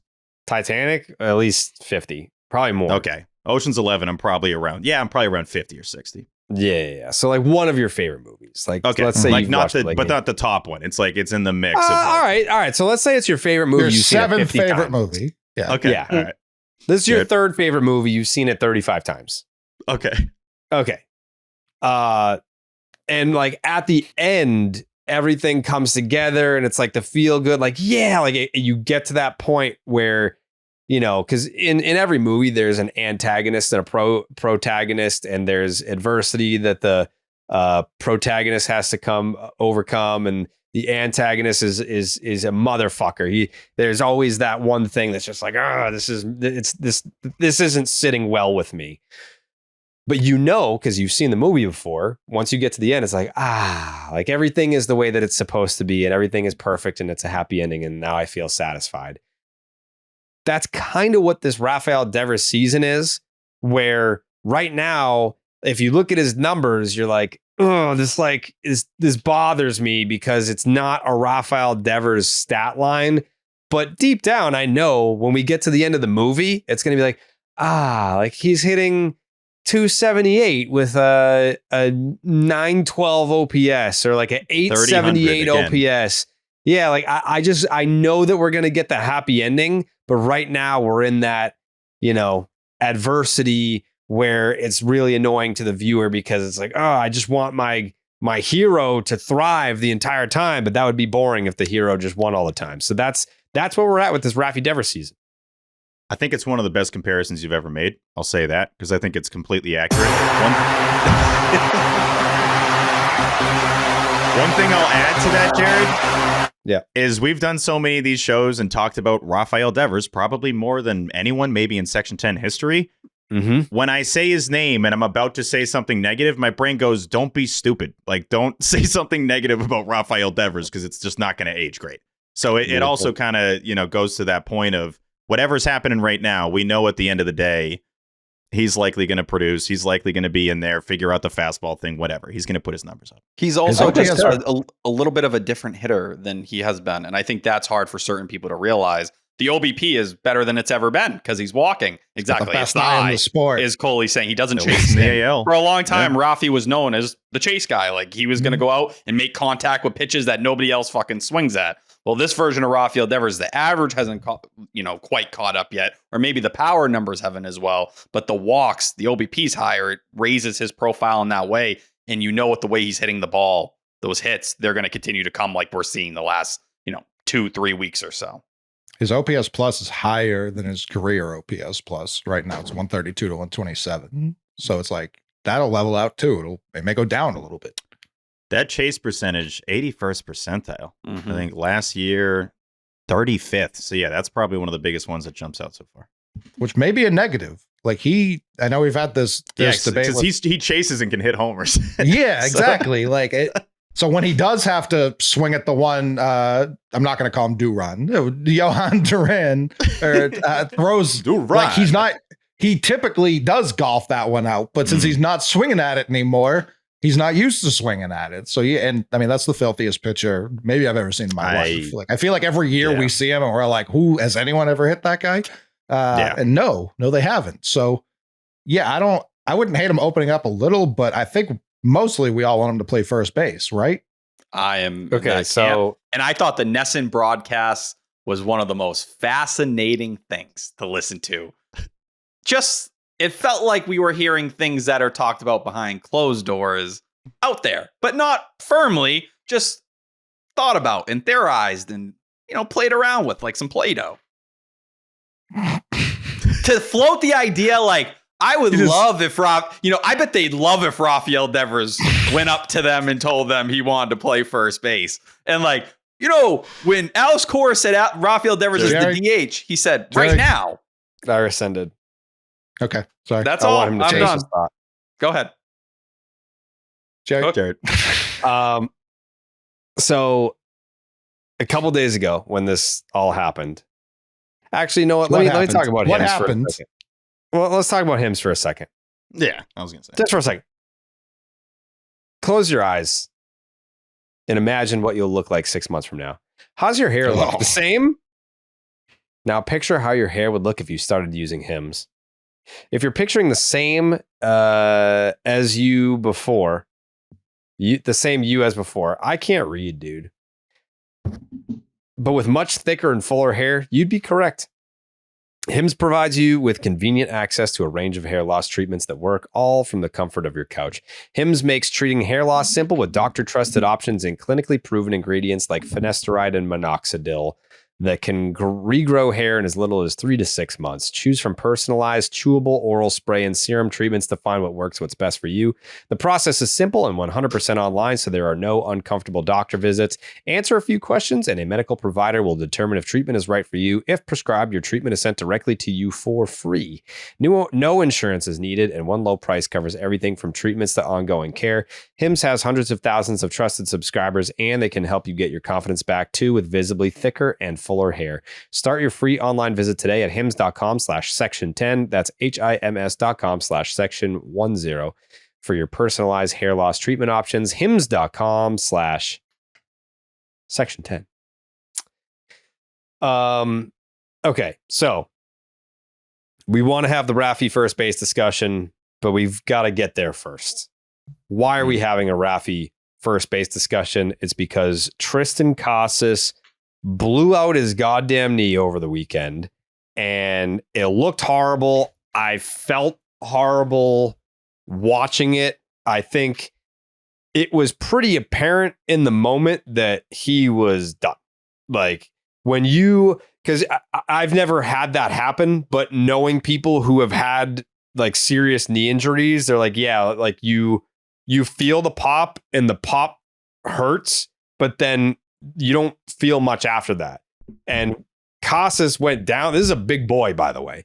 Casas went down and he just laid there, not in any visible pain. And I was like, yeah, that thing's gone. Like that's blown for sure. They ended up the wheeling radio him out. broadcast kept saying that Cora was like, you're going to be okay. And Casas like, I'm not okay. Like I'm telling you, I am fucking basically cooked, dead. buddy. Like, Cora was like, I'm going to be okay because I fucking wanted you out of here regardless. Exactly. Yeah, exactly. No, we're gonna be okay, Tristan. Like, Don't you have worry. a good life. Yeah.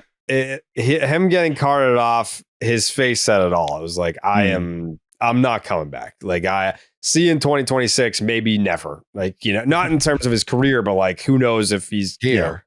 Right. Yeah. Like they may try to move him this offseason, but I highly doubt he's going to play another game for the Boston Red Sox this year. So Casas is done. And by the way, the Casas cult out there, shut the fuck up. The number of people that were like, your tweet was so insincere. Like I said, yeah, this is fucking brutal. Like, what else do you want me to say? You want me to cry? There Like, were a lot of people that night happy he got hurt and saying, "Oh, fuck sure. him! Look at how unathletic you are. This is well I deserved." was not one of them. No. Like the Casas cult just comes out in droves, and they're like, it's crazy to me. Anyways, I forget who it was on Twitter that was describing like even like the surgery which he underwent today. Like Jesse Morse. It's not fun. It's not like none of this is gonna be like the rehab is fucking brutal. Like I feel bad for Triston on a human level. Like obviously this spring training, like I was pumping the guy's tires. I was like, yeah, here comes the 40 home run season. Like, you know, like for me, I don't know if it's an age thing or maybe they just don't have that guy right now. But like, I don't have like a favorite player. Like there's no one where I'm like, yeah, like that's my guy. I root for the Red Sox. I root for the players on the Red Sox. But like with Triston, I don't know. We had that like personal connection where from interviewing him right after he got drafted. So I've just been waiting for him to fulfill his prophecy and be the guy that I think a lot of us know he can be or think that he can be. T is on like the complete glazing side of the spectrum where I think is like, I don't know. The rest of us are more just like, yeah, we know he's capable. We just want to see it. I don't think he's Bobby Delbeck. Sorry. I don't know what that means. You better watch your fucking mouth. I'm just saying. Healthy? That's what I defended. Yeah, He's healthy not and healthy? able to play. What team is Bobby Delbeck on right now?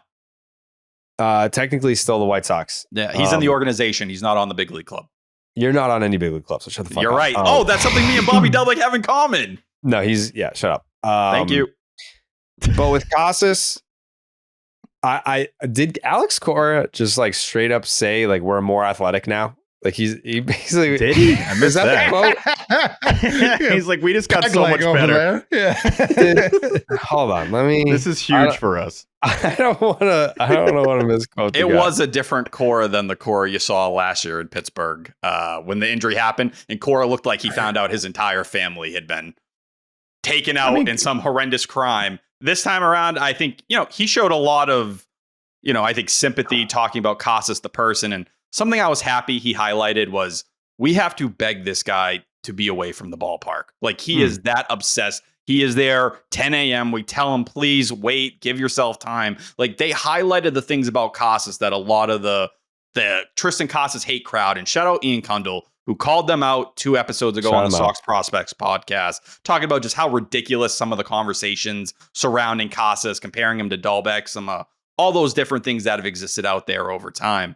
The fact that Cora highlighted how much of a worker he is, I appreciated that because that's something he doesn't get credit for. It was in that Jen McCaffrey piece a year ago. He is a baseball rat, and even though the results aren't there on the field, acknowledge the work the guy puts in. I think the one thing that bothers me about your athletic quote. I think the one thing that bothers me about your anti-Dalbec stance is like that he hasn't put in the work. Like baseball is so fucking hard. Ooh, and I never said like Dalbec didn't put in the work. No, but you do act like what happened to him with baseball just baseballing was impossible for a guy like Casas because he worked hard. Like obviously the injury is completely different from that, but baseball's a motherfucker. There's plenty of highly regarded prospects, let alone the Team USA success. Like Casas had everything. And we've seen like this wasn't just one bad month. Like he had stacked bad months. He's shown great months too, but that's, I think, where you completely always going at Bob for a thing that's happened to thousands of baseball players has always felt unfair to me.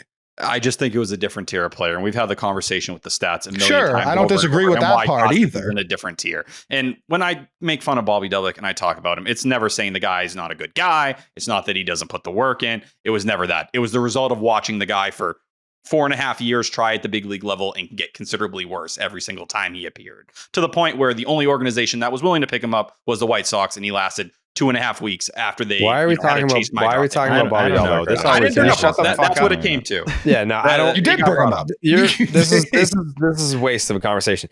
So Triston Casas blew his knee out, done for the year, and we get Abraham Toro in response to that, which is not a permanent solution. I think Romy Gonzalez has more than earned a look to be the guy. I think Good it's weekend. like the number of awful. And by the way, I just texted Chris Cotillo and I said, did I miss something, or did Cora say something about the Red Sox being more athletic at first base now that Casas is done? And he said he didn't say that, at least with us. I'm pretty sure when we were driving somewhere today and I had EEI on, and whoever was on the air said that Cora said something like that. I don't know. So I don't want to attribute that if he didn't say it. Anyways, Romy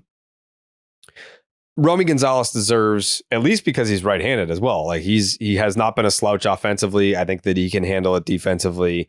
But the number of just awful suggestions from move Wilyer Abreu to first base to why can't Masataka Yoshida play first? Well, because he's 5'5", and you need a big target at first. Not that he couldn't leap in the air. Like he probably has 42 inch my God.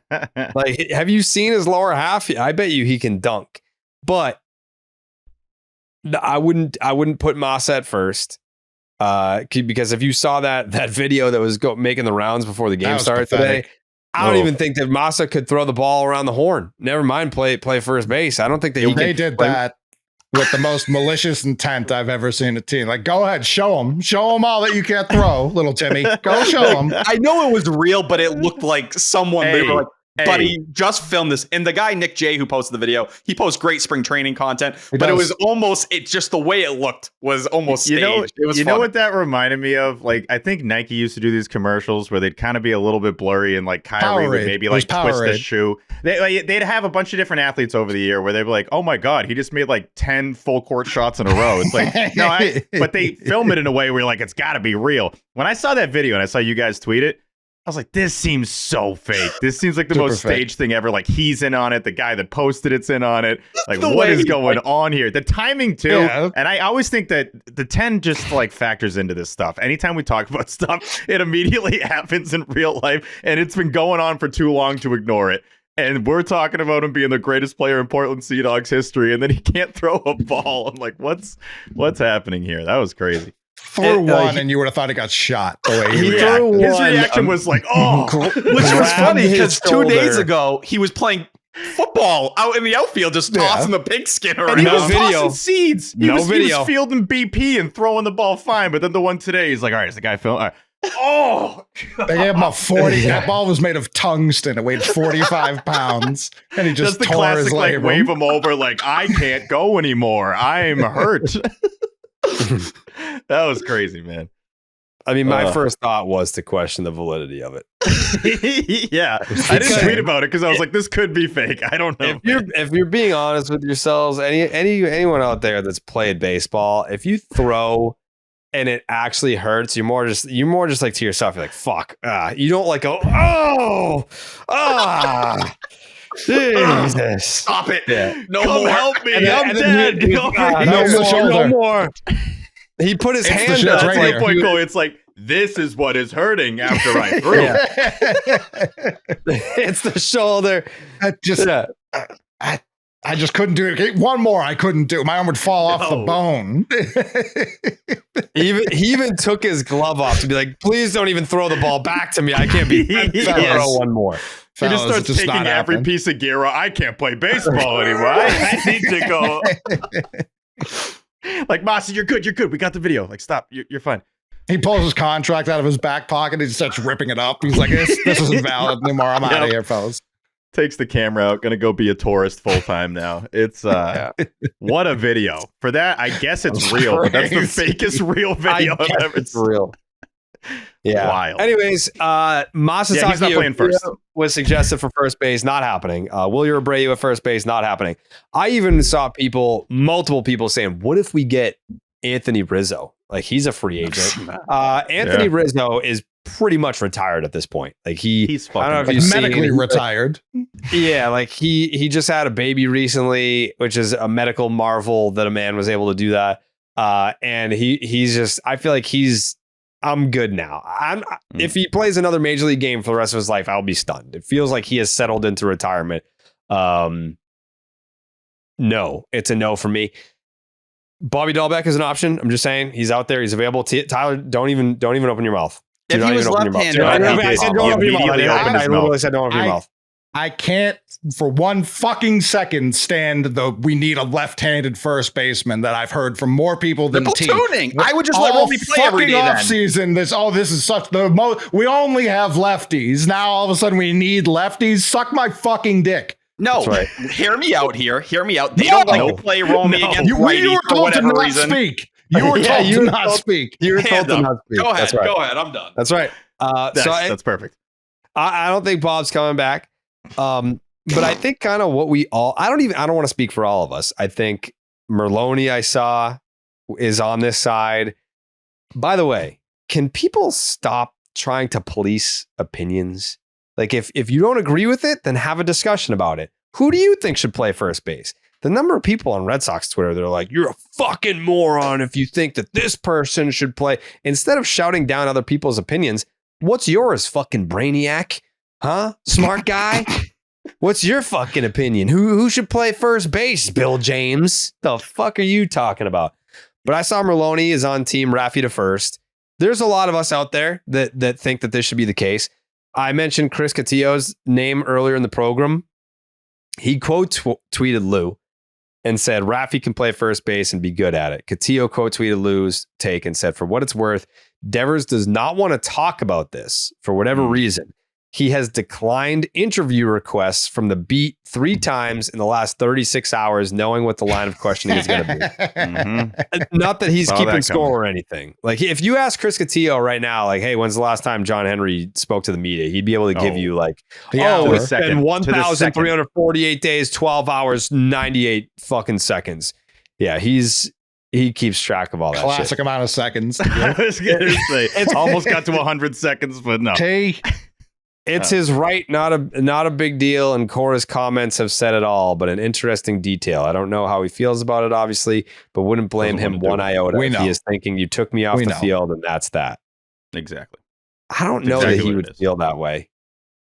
I don't think he would want to do it. I don't think it's necessarily as big a deal as like the third to DH, because now that's happened, I think this would be a lesser deal than the third to DH, but I just don't think he wants to be like, go to this, go to that, and get moved around. I think that's the top thing going right now. I don't think he wants to do it. If this happened 3 years after they moved him to DH, I get it. Like, hey, can you come back and play the field now? It's been 1 month. Like, how many times? Like, look at Roman Anthony down in fucking Worcester. It's like, all right, I got hurt a little bit, so now I'm DHing, and then when I feel better, I can go back in the field. Just because you go to DH, nothing happens to your physical being where you're not capable of going back to play the field. They told him they don't want him in the field. Cora made that decision. Yeah, this is about getting toyed around and moved around. It's more super about different. I get it, but if he has upper hand now. They could give Bregman a day and let Devers play third, but Cora made the decision. As far as we know, Cora made the decision saying we don't want him in the field. There's no reason. They didn't want him at third base. That's different from the field. They said the field in general. They asked him during the very famous press conference, like, would you be okay moving to first? And he said, you played all the time. I played third. I played third. Like, so in that moment when he knew that whole time he was moving to DH, that whole press conference, he knew he was moving to DH. He was like, go ahead, let them need a first baseman. It will not be me. This is absolutely what I said last episode remains true. There's a lot of offseason shit that has not been completely aired out yet. And I think it's a large part of whether it's 16 or 18 fucking team. I think Lou nailed it when he said this is going to be something that Cora attempts to massage, like he's tried to massage this entire situation. And he was able to get him to DH to the point where it didn't blow up and become anything crazy once the season started. I think Cora is going to try and massage this situation and convince Devers, whether it's to get Roman in at DH so he has a spot on this team, Massa so he can fit in somewhere. I think that's where Cora is going to be. Because the way Lou and Dave were talking, man, that did not come from nowhere. That was not just random speculating. No. They went back to it in the 7th or 8th inning just to talk about it again and have the same convo. And Lou was very persistent on the right now, let Cora find a way. Because Breslow made a point. He did not rule it out. He left it as an option. Lou will bring things like that up multiple times if he's hearing it. Dave will mention things multiple times if he forgot he said it earlier in the broadcast. There's a huge difference between those two guys. But I just don't, the two things I'm stuck on, because I'm not fully against what you guys are saying with Raffy playing first. I just don't think he wants to do it. I don't think he'd be that great at it. Personally, I just like having a first baseman play first. I don't see that going well. The scoops, I don't know. It's a whole. It's not as easy as everyone's making it out to be. Like, oh, like some of the worst players play first third base. Like what do you Yeah, mean? and he was like one of the worst it. defensive third No basemen. one liked when he had to move, he doesn't have to move. Jeez, I think it scares That's a people fucking that ball. a guy who makes errors in bunches and could seemingly get into these really rough stretches. That could what mess does him it up look mentally like too. as you learn to play first base in the middle of the season on the go? Is I there think going to you be a guys are real rough underestimating balance? Devers. I think he can do it. I think he can do it. I just don't know if he'd be that good. I think one thing T just said has been kind of driving me crazy because everyone's saying it. Oh, how is he supposed to learn it in the season? There's literally no other time you could learn it. Literally not. No, Like I you're know. not going to It's learn how to play first in the offseason. That's taking not how that grounders. works. You could Yeah. literally only learn it in the season. That's the only time you could do it. And to that point, and this is where it's kind of tough because Rafi's said in the past that he just wants to win. He'll do anything to win. So it's like, He okay, said if that you're going to this year. No, I know, but if you're going to say that, then you'd be more open to playing first base. If you're going to say Who that, said you'd be he's more not? open. If he's declining to talk about it, that's not a great He sign just about fucking him hates playing Chris Cotillo. first. That has No, nothing to do I with it. mean, everybody does. I do too. But Corey consistently saying that this is my DH, he's my DH, he's my DH. Understandable. He's done stuff like that in the past and then changed his mind. I think this is going to be a hard one to get him to go to first. I really think it is. And at the end of the day, they're paying him so they can do whatever they want. I just don't think this is going to be the easiest shift from him now going full-time DH to then going back in the field. And I don't know if he really wants to play first base. Again, this is just a field thing. I completely disagree. That's fine. Think That's fine. If you're Rafael Devers, and I'm not.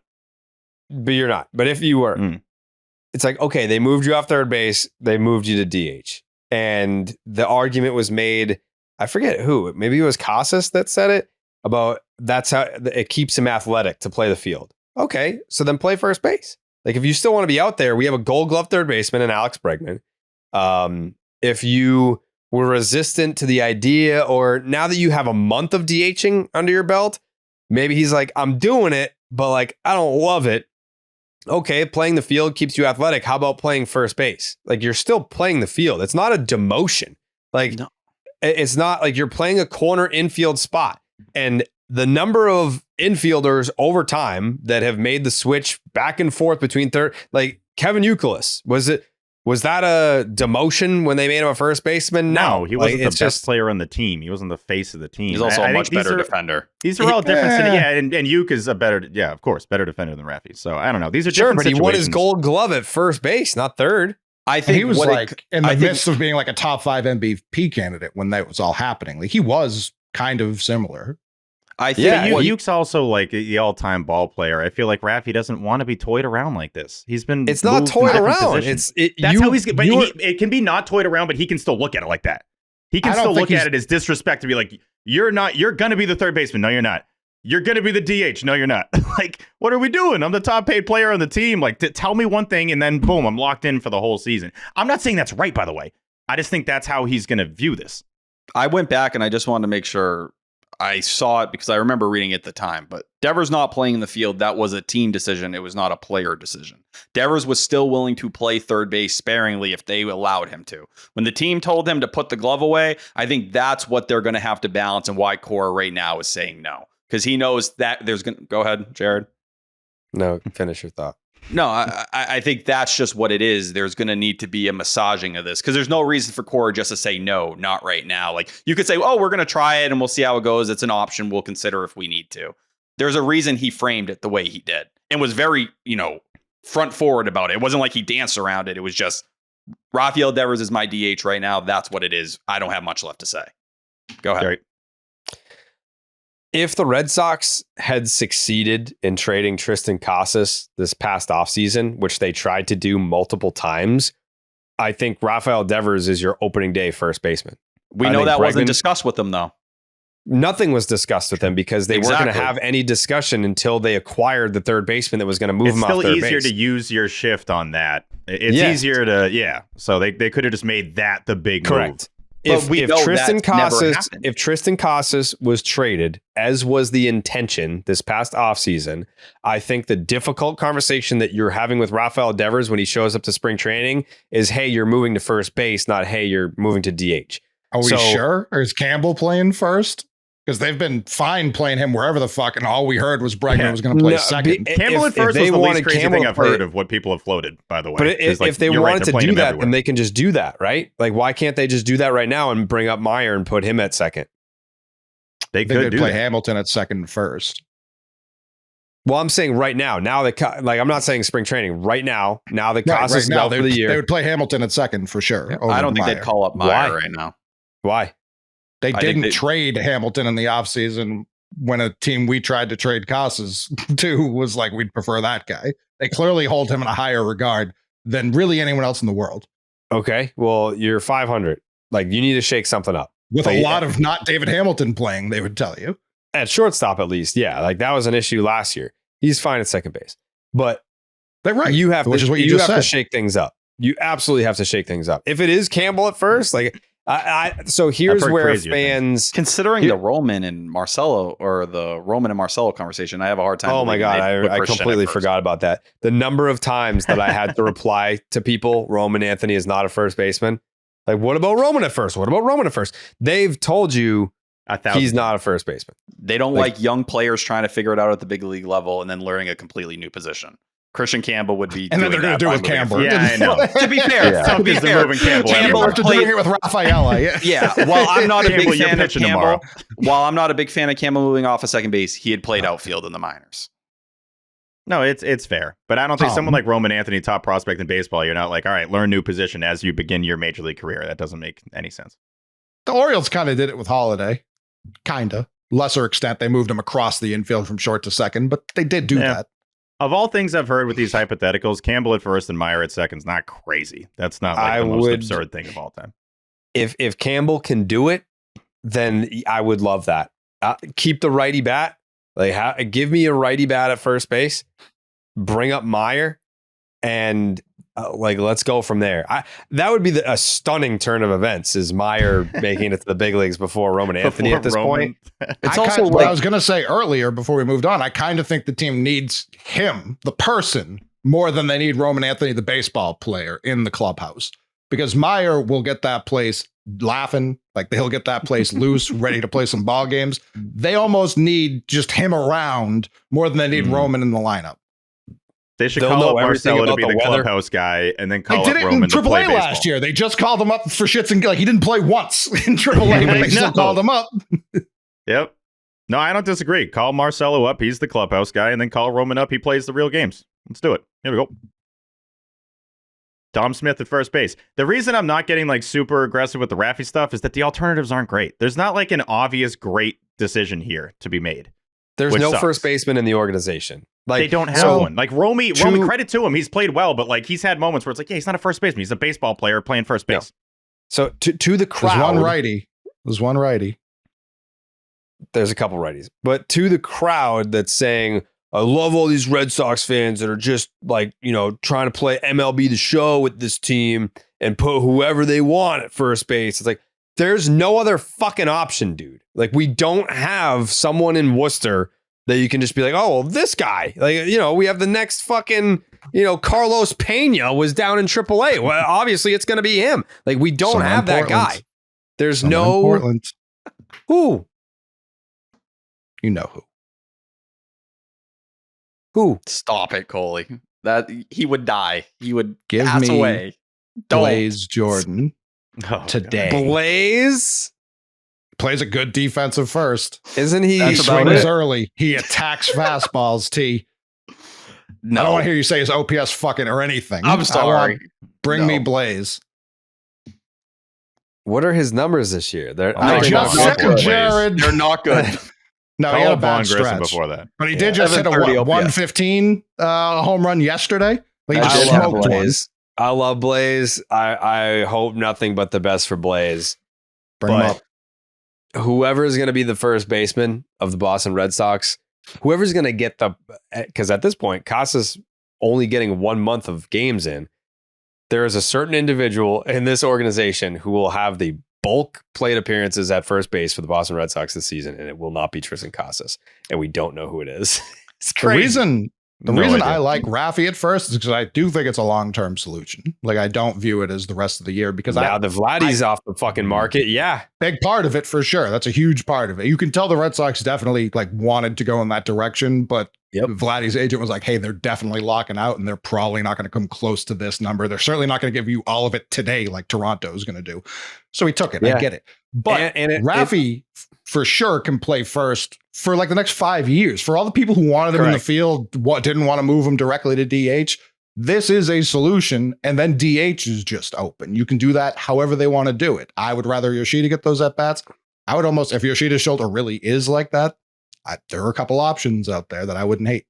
Also, if you're the Red Sox, you should want Rafi at first base because, again, like the narrative, you gave $300 million to a DH. Like that's bad business. No. It's like, well, no, we gave it to a first baseman. Actually, he's a first baseman. It's a deal. Look what Vladdy got. Vladdy got almost $200 million more. Yeah, exactly. Now it becomes good business to have Rafi. It sucks because I don't want this, but I also can't deny it. Like, seems to make the most sense. Like, I don't. There's no alternative that I think is a home run over this. We know there's fans in the organization. I still don't love it though. I still don't love it. But you're coming around though. Are you coming around, Stevie? No, I'm just trying to go through the list of all the alternatives, and they're not great. Right. So you coming around on Rafi though, because it makes the most sense. Nah, not yet. Do you have any better ideas? Is the question. I don't think so. Like my other alternatives, like Dom Smith and Vaughn Grissom, like Dom that's Smith basically is not on the team, so I think you're coming around. I will say the Vaughn Grissom report from the Sox prospect guys was a bit depressing to listen to. What was it? But Ian's always been down on him. What's the report? Yeah, what was it? That he just doesn't look any different than he has in the past, and he's essentially the same player. And he's been good down there. It's a 119 WRC plus, 286, 365, 438. But outside of his big week. You know, I was going to say, how many games? What's the game total for him? He's at 29 total games. He's played 5 games at first base, I believe now. Or right, I think it's more 4. Than Rafi. Yeah, today was 5 Sunday. But he's played 5, so he doesn't have a ton of work there. But they essentially still said like he's like a up and down guy. They don't think he's grown much over the course. But they also talk about him still as a middle infielder. Most of the negatives don't apply at first. They're like he's not super athletic. Great. That works fine at first. I know. I think that's great for first, actually. That actually kind of leans into that position. Anything exceptional, which we knew before we acquired him. But we don't have a first baseman. I think not doing anything exceptional is better than not having a first baseman. He should play first base down there every single day over the next 2 weeks. See what it looks like, because it's another option. I'm not against that, but I think for people that were hoping maybe there was a Vaughn Grissom breakout, at least what people are seeing down there, they're not, moved much. But Jared, I know this has already been shot down by the organization, so it's not an option, but it should be. Move on. This individual has already said, what did you say? I said move on. Big Mo. Yeah. They're like, Craig Breslow is like, we're not entertaining Mo Vaughn at first base. I hope you guys know that. Fucking asking me. Right? Yeah, we're not. Mo Vaughn's not coming back. If you Catillo, enough with the Mo Vaughn rumors. I'm shutting them down today. People keep coming up to me. Mo Vaughn, enough. Enough with that. Enough. God, come on, Craig. The hit dog. No. No hit dog. My wife, like, I'm getting texts about Mo Vaughn. I can't turn this thing off. Jerry? Yeah. Shout out his car washes. Oh, there you go. And Mo's night out. This is not an option, but it should be, because this individual has said, I'll do whatever they fucking want if it means I'm going to the big leagues. He's 6'4". People throw out Massa, the 5'6" Massa to play first base. Well, that doesn't make much sense. How about a big guy like a 6'4" guy that said, I'll play any position you want? How about Marcelo Meyer, the first baseman? I don't know. Put Trevor Story at first base before I would put Marcelo Meyer. I've seen people say a lot of people are talking Trevor Story to first base. Trevor at first base. I haven't seen that the last 24 hours. Why? His range has declined. Yeah, his defensive metrics haven't been great. I think it's still small sample size. I think he's better than what the metrics point to right now. He would have caught that ball that Hamilton missed today. So. Definitely. Do you think? Serious question, T. Let's say somehow, some way, in an alternate universe, you had defensive metrics at shortstop for both Marcelo Meyer and Trevor Story. At the All-Star break, who's the better defensive shortstop? statistically? That's a good question. I think they'd be very close. I think it'd be very even. Okay. So, like, if one doesn't stand out over the other, then why can't one of them play first base? Because you'd want the guy who's 32 to do it, not the 21-year-old you want to have forever. You know, you say we're going to protect you and let your body kind of keep it together over time. You know, let Marcelo, a young guy, handle short because he'll probably be better in a year or two because of this experience now. Right. So we went from Trevor Story is the defensive wizard, savior of the Red Sox defense. I'm not there. I'm not the guy flowing it. Go play first base, you geriatric fuck. No, I'm not there. But that can't move. That happened in a 6-month span of time. There's not there. Trevor Story saved a run with his defense this series. His defense is not the issue with the team. It's not. It's not. Certainly not the person. He has to a be couple moving bad the errors first. that have tanked his metrics a month in. I think the weirdest thing I saw throughout the levels, they started trying Antonio Anderson at first, which is down in Salem, by the way, like super far away. Antonio Anderson's been tearing the cover off the ball. He's from Georgia. He has 75 chains that he wears. Like he's quickly becoming my favorite player in the organization. But I thought that was the funniest, being like, man, we really don't have any first basemen. How about you, young Chipper Jones? Would you like to play first for us? 6'2", 205, baby. Let it eat. Yeah, I thought that was very funny. Nathan Hickey is like a righty who was supposed to be a catcher, cannot catch. I'm weirdly like I think what's going to end up happening, because where I'm sitting here, last year Trevor Story goes down and they punted a month of the season just being like, we'll play really anyone at short other than like probably the best guy for the job who still wasn't that great at it. I feel like they're going to do that again this year with first. We're going to see a lot more Toro than we should see. He'll probably have a great game. People are going to want him to sign an extension and then he's going to suck. What I'm kind of shocked and like hasn't been suggested and is probably the most likely thing that's going to happen, they're going to call up Grandal and they're going to play Connor Wong at first. And I'm going to hate that, but that's what's going to happen. To me, the issue is, and this runs into Vaughn Grisham's it sucks, but that's what's going to happen. Hit the farts. Can you not see that happening? I don't think it's the craziest thing, but you I can totally see that. Like Romy Gonzalez versus Connor Wong, right? Like, who do you think is the better hitter? I think it's Romy Gonzalez. Who's the better hitter? Romy Gonzalez. Exactly. He gets a hit like every game. That's the right-handed bat. You're going to get the left-handed version, and maybe it's Dom Smith, but they're going to find a lefty platoon. He's just getting his takeout over that. I'm getting it out. I'm going to get this takeout. I don't care if poop comes out. I'm getting this takeout. If Nate Hickey had actually hit at AAA last year and didn't get demoted, he would have been a good platoon option. I like Nate Hickey. What about your boy Nate Eaton? Isn't he supposed to play every position too? Yeah, I don't think he's going to be the guy either. He doesn't fit in there. Connor Wong, that sound right there fit perfectly with that double play in the eighth inning. That's what's going to happen. And Stats did post some lefty reps, please, at first. Yeah, he's Stats unlucky, whatever. I get it. But again, a week ago, people were saying that about Durant. He starts hitting again. Like he starts finding the gaps. Yeah. I'm not excited about it, but that's absolutely what's going to be the Boston Red Sox in a week and a half. It's going to be Wong at first, Grandal behind the dish. Funny thing is, we didn't even. You're right, Cole. You're right. We didn't even talk about that. And then I just pictured, and it's like, yeah, Connor Wong's going to play first base. He's played first base, and they'll just have that, and then Grandal and the captain. It's very probable, actually. Now that I think about it. It's not the worst because it gets the captain more reps.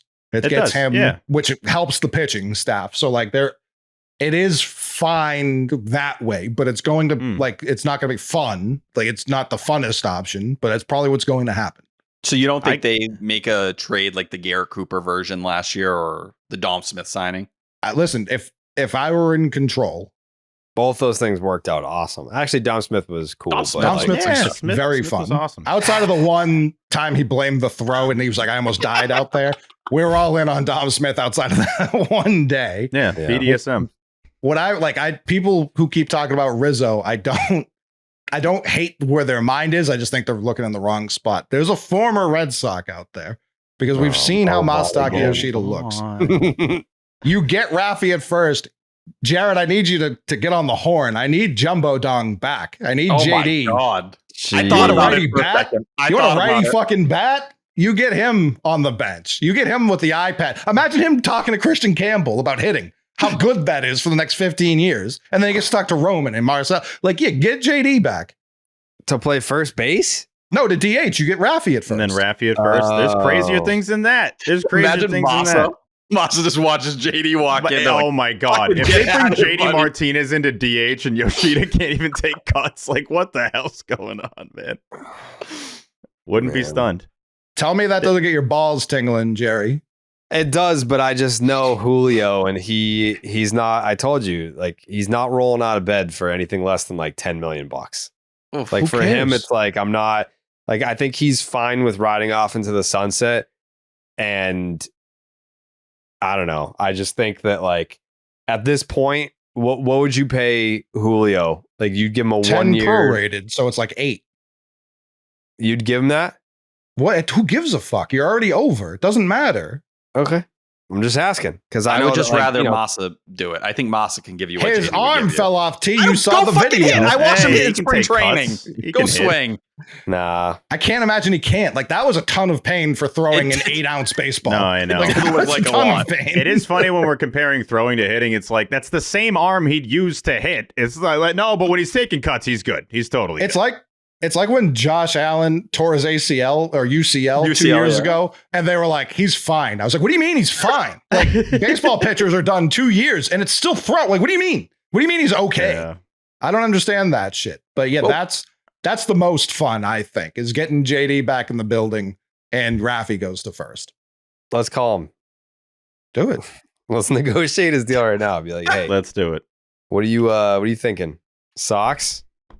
Start at 5 million. Like we got to negotiate. You got to start at 4 or 5, and then just see what he'll middle at. To my knowledge, I think he's definitely still working out. I don't know if he's hitting, but he probably is. No, Knowing I'm him, sure he is. That's all he does. He's taking What mental else is he doing? hacks 24 hours a day. yeah. I Dude, they also don't said think there he was a need- report from I think it was Natalie. She just sidelined for Worcester. It said that Marcelo Meyer took an hour of hacks in the mirror. Did you guys hear that? Hell yeah. He got home from the game and was taking an hour of hacks just looking at himself in the mirror. I'm like, this Yeah, guy's love awesome. that. I love Sounds this. like Love Bregman. that. Everything he Yeah. does is what you want up here. Especially what Coley mentioned. Like he's a I funny want it. dude and just good vibes guy. Great Are you- vibes. Nope, Jerry. Question for Steve. Mhm. If Marcelo Meyer gets called up, are you gonna feel threatened about not being like the top weather guy in the market? Yeah, that's gonna kind of suck a little bit. That's Steve's in second place again. oh my god. Yeah, I'm used to it. That's a place I'm comfy damn. in. No. Hey, T's not wrong. Peralta I'm of the running year, around. Marcelo Meyer. No one sees that one coming. He's incredible. Marcelo Meyer Peralta. There he is again. It's gonna By rain. the way, I'm just looking at all the rosters right now. I haven't heard a single fucking person suggest Ref Snyder for first, which feels weird. What? If they didn't do it Has last he year, I'm done that? convinced they will never do it. Back in Has like he ever done that? 2020, and I think he did it in 2020. He and did like for the Yankees, 2019. didn't he? Yeah, way He can back. easily play first base. That's a good point, kid. But they've Let me never see even the- let him take grounders over there. I think they thought about it during spring training once, and then they were like, He'll "No, we're fucking not actually retire doing if we even ask. Like, How many has he played? He's played 36 games at first. that's 36 more than Rafi, Steve. it." It's a lot. 100%. That's the thing. In this discussion, it always needs to be how many more is that than Rafael Devers? 2020 was the most recent appearance at first base. Whatever. He's a ball player. Super I more believe that recent Rob than Ref Rafi. Snyder can do anything you ask him. If you ask 6 him to be feet, like I'd the let it peanut cook. guy, he'd sell more peanuts than anybody. Rob Ref Snyder's built for Fenway. He's built for just being a ball player. He could easily play first base. I feel like You we don't sound like it, a Jerry. bunch of pathetic losers. Yeah, no, I don't. It's not on us. I'm just. No. I think it's an indictment on the organization that they just don't have first baseman. Oh my God. We they talked haven't about had a this. first baseman since Mitch Moreland, pretty much. We talked about this during spring training that as much as I was never into the Devers at first base idea, he should be taking grounders because if you lose Casas, everybody saw through. It was like if he gets hurt, there is nothing standing there to help you or support you. Catcher is pretty similar. They're just lucky Carlos Narvaez became what he did. And then even then, you had Blake Sable who pretends He's to play always catcher. been. He's always been. Yeah, Yes. he's been a star. Yeah, they went out and acquired Narvaez, so I do give them a lot of credit. They identified him as a player they like. They could have signed. There were plenty of free agents. Carson Kelly was still out there, who's been the best catcher in baseball, but Incredible. He Like got they- hurt, right? probably. I mean, everyone gets hurt, but Yeah. the one thing, the Casas part of it, which we've kind of glazed over a little just because we need to move on. It's why like you don't make fun of Christian Campbell for taking the money. No, like last not year at at all. this point, we talked about Get Triston paid. Casas and should he have taken the money, this, that, and the third. I don't want to sound like super down on this, but there was a guy who just would have went like top 10 in the NFL draft as a tackle with the same injury, or at least very similar. I know it's patellar, who fell to 32nd, and we don't know. Like the bounce back rate for this kind of injury, it's not good, and it's worse when you get a larger human being like Casas is. I hope he bounces back. I don't know that he'll ever play for the Red Sox again. Like that's where my mind is at right now. Yeah. It sucks. You're in an organization that was trying to move you. And now, like, to be fair, you can talk about you've had 2 years essentially completely thrown away. Yeah, right. He has 250 big league games where he has an 800 OPS, but 2 years in a row where you did not play, and now you're going to go through that entire rehab. It's a massive fucking mountain to climb for anybody, no matter what your talent level is.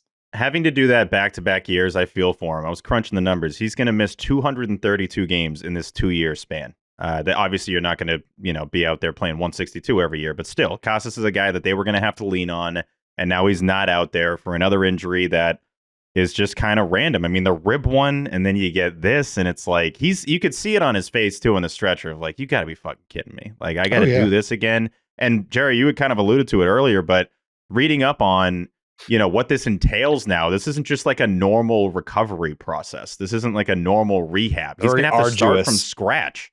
Yeah. And then it's a guess if he's going to still be the same guy. And then let's just be honest. If he's the same guy, who even is that guy? We don't even know who a regular Triston Casas is. So there's so many question marks. Learn how to walk again. Yeah, I mean, dude, that's brutal. And he's already a guy that even the most minute things that happen during the baseball season probably keep him up at night. Now he's got to just start everything over again. It sucks. I really do feel bad for him, especially a player that, and really just basing this off the 23 season, but that as the season goes on, gets better. We're now just not going to know how this would have gone this year. 970 OPS the last week before he got hurt. Things were trending in the right direction. The hard hit rate was going up. The K percentage went down. The walks went up. I'm not telling you he was going to be for the next. No, you're not, because we don't know what's going to happen. We don't know what's going to happen. Get it out now, T. Get all your thoughts out. I'm telling you right now. In August of 2026, we're going to hear about that last week of Triston Casas' 2025 season. I think that factors into this convo, though. When you talk about it, the last time we saw Triston Casas be what he looked like in 23 was that first month of 2024. When he came back, he wasn't himself, right? He wasn't himself during that 5 or 6 week stretch. So, it all adds into it. It's scary, man. And if you say you don't think he plays another game in a Red Sox uniform, I don't think that's a crazy or unrealistic take. It's not crazy, but also like, who the hell's taking him right now? I don't know. Nobody. Yeah, that sounds great. We don't know what he's going to be like at all. Let's acquire this guy. I'm not saying because of a trade. Oh, he won't be able to get back to that's even scarier. Yeah, he won't even be able to get back to the big league level. That's a little like it's the for swinging. I don't like the first base is whatever, but for swinging, like where is he going to generate his power? Like I wish he tore his ACL. As weird as that is to say, I wish he had snapped his Achilles. Like I think he would have had a better. And he still can bounce back. Didn't Victor Martinez have the same injury, and then he had like a crazy year, like at a way later stage of life? Like he was like 30. He's a switch hitter too, though, wasn't he? Yes. So he also had his other leg to. Like I'm just saying, it was different. Like fair, because he wasn't catching at that point either. He went from catcher to first/DH. Like he had to change kind of his whole position, all of it. But also, when someone goes on the IL like this and it's a season-long thing, you got to think about how much time goes by where you're just, sad to say it, forgotten about. And the team needs to move on. And this is a World Series window for the Red Sox. They're not going to be waiting for Triston Casas. Like, that's not going to be part of the plan, especially if Rafi is the guy. If Rafi is the guy for the next handful of years at first base, if Rafi gets in there at first base, Rafael Davis, then they're not going to then be like, all right, no, Triston's bad. We have no idea what he's going to provide, but back to the bench, you're going to be DH Rafi. Like I think this team's ready to move on, sadly, without him, and I think he knows that. And if that's the case, like that is worst case scenario for the human Triston Casas. So you do have to feel bad. I mean, we started the conversation by looking for his replacement. Like it's no, natural. I know, and that's just the nature. That does suck. It's true though. Big It's like, time. all right, you're hurt. We know you're hurt. It's been like 3 days, and this is baseball. You got to find the next guy immediately. You play every freaking day, so that's kind of how we have to process it. And I think we validly said that the team, it's probable that they're going to drag their feet a little bit in finding a solution while these games just keep going on. You should just be definitive and aggressive right now and figure out the solution and let the season continue to cook. Well, if you just get the pathway of what, as Jared said, the Red Sox wanted, maybe it's the manager, maybe it's whoever. If Devers becomes the first baseman, that's it. It's over. You know, whether you want to say maybe he could DH at that point, seemingly, we know Craig Breslow, in his perfect world, you fluctuate the DH spot. He said that when he got hired here, you'd rotate people. So, like, I wouldn't be shocked if we get to this offseason and Casas is moved in like a weird deal, whether it's like a third piece in a deal or it's a deal He's where a it's throw like, in at this point. exactly. That's crazy to say. Go like, somewhere and just good luck to you, man. We hope it works out for you. There's not room here. The window closed, and it is what it is. I hope that's not the case, but that feels more likely than not. No, no one was calling for this, so it's complete hindsight. They should have traded him 2 off seasons ago. They went into last offseason. I believe it was probably bullet point 2 behind get a pitcher, any starting pitcher. I was probably number 2 objective, and they just happened to pick the number 1 offseason where first baseman had 0 value, 0 at all. Like Pete Alonso, 0 value. Who did the Nationals get? The first baseman from Texas? Nate Lowe. Got traded for a middle reliever, like worse than Fernando Cruz reliever. Still fine reliever, but not like a top shelf closer. Like first baseman had no value, no gas this year. And they were trying to shop Casas for like a mid-rotation starter. They didn't read the market well on that. He didn't sign for what at the time looked like a low ball offer. And I genuinely hope he gets that money in some form or fashion, because that's what makes me sick. Like people do this their whole life just to cash in, and he probably won't. That part of it's tragic, honestly. And then you never know, like everything's situational. And Cole, you alluded to it earlier with how just intense baseball is and how hard it is to even just hit like 250. Who knows, if he did get traded, that might have been a great scenario for him. And then this is such a random ass injury that probably doesn't happen. And now your career is completely different and you could sign a massive contract. That's how small the differences are for the, trajectory of these guys' careers. If he swings and misses at that pitch, as opposed to just hits it into the ground in front of him, he's still fine. That whole thing was awkward as shit. From the jump, that entire play was just weird. Like he half swinged it. And then whoever the pitcher was there, I forget, like bobbles the ball. Maybe if he picks it up and tags Casas, then you don't have that situation to happen at first base. It's weird. It felt like almost like Final Destination. Like it felt predetermined as you were watching. Yeah. You were like, oh, he's going to go down here. Like it didn't feel normal to what you're saying. Like it felt like, oh, we're not even like, there's nothing you can do here to avoid this. It's just going to happen. Yeah. T, do you remember offhand what the Red Sox offer? Where like ballpark where they were in extension talks a couple of years ago? I don't think we ever got a number. No. I don't think it was anything. We just got multiple reports in a 2 to 3 week span that the Red Sox badly wanted Casas extended. They were working for it, and then Casas' camp was just like, we believe that we're going to be one of the best hitters in the sport in time. We're not taking the low ball offer like a Campbell got. That was it. And I understand why they felt that way. At the time, they were right. 100%. I defended him. And now you're sitting here. And again, I just hope he somehow sees that money. That would be a very good story that I don't see coming to fruition. Things can happen so quick. And it's not a perfect comp, but someone like Mike Soroka, who came up, had a great 1 year in the big leagues. He's an all-star in 2019. Of course, 6th in Cy Young. He was an all-star in 2019, and he was the opening day starter in 2020. Yeah, and like it was just lost season after lost season, and his was even crazier with the Achilles and everything that played out. Twice. But you see it, you miss a couple years, and then you're just Kendrick sometimes Morales might not come back. Exactly, you just might not be the same guy. It's that simple. He's lost 2 years at age 24 and 25, where like he was supposed to be honing himself as a hitter, and all these things were clicking.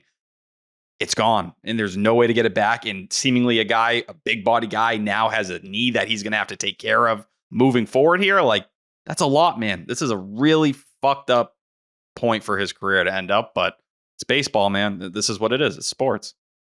Nothing's guaranteed. Kendrick Morales broke his leg jumping into home, right? Yeah, it was a walk-off. Yeah. So he was coming off a 4.3 win season. He was already a 1.7 win player 51 games through that year when he got hurt. Didn't play at all in 11.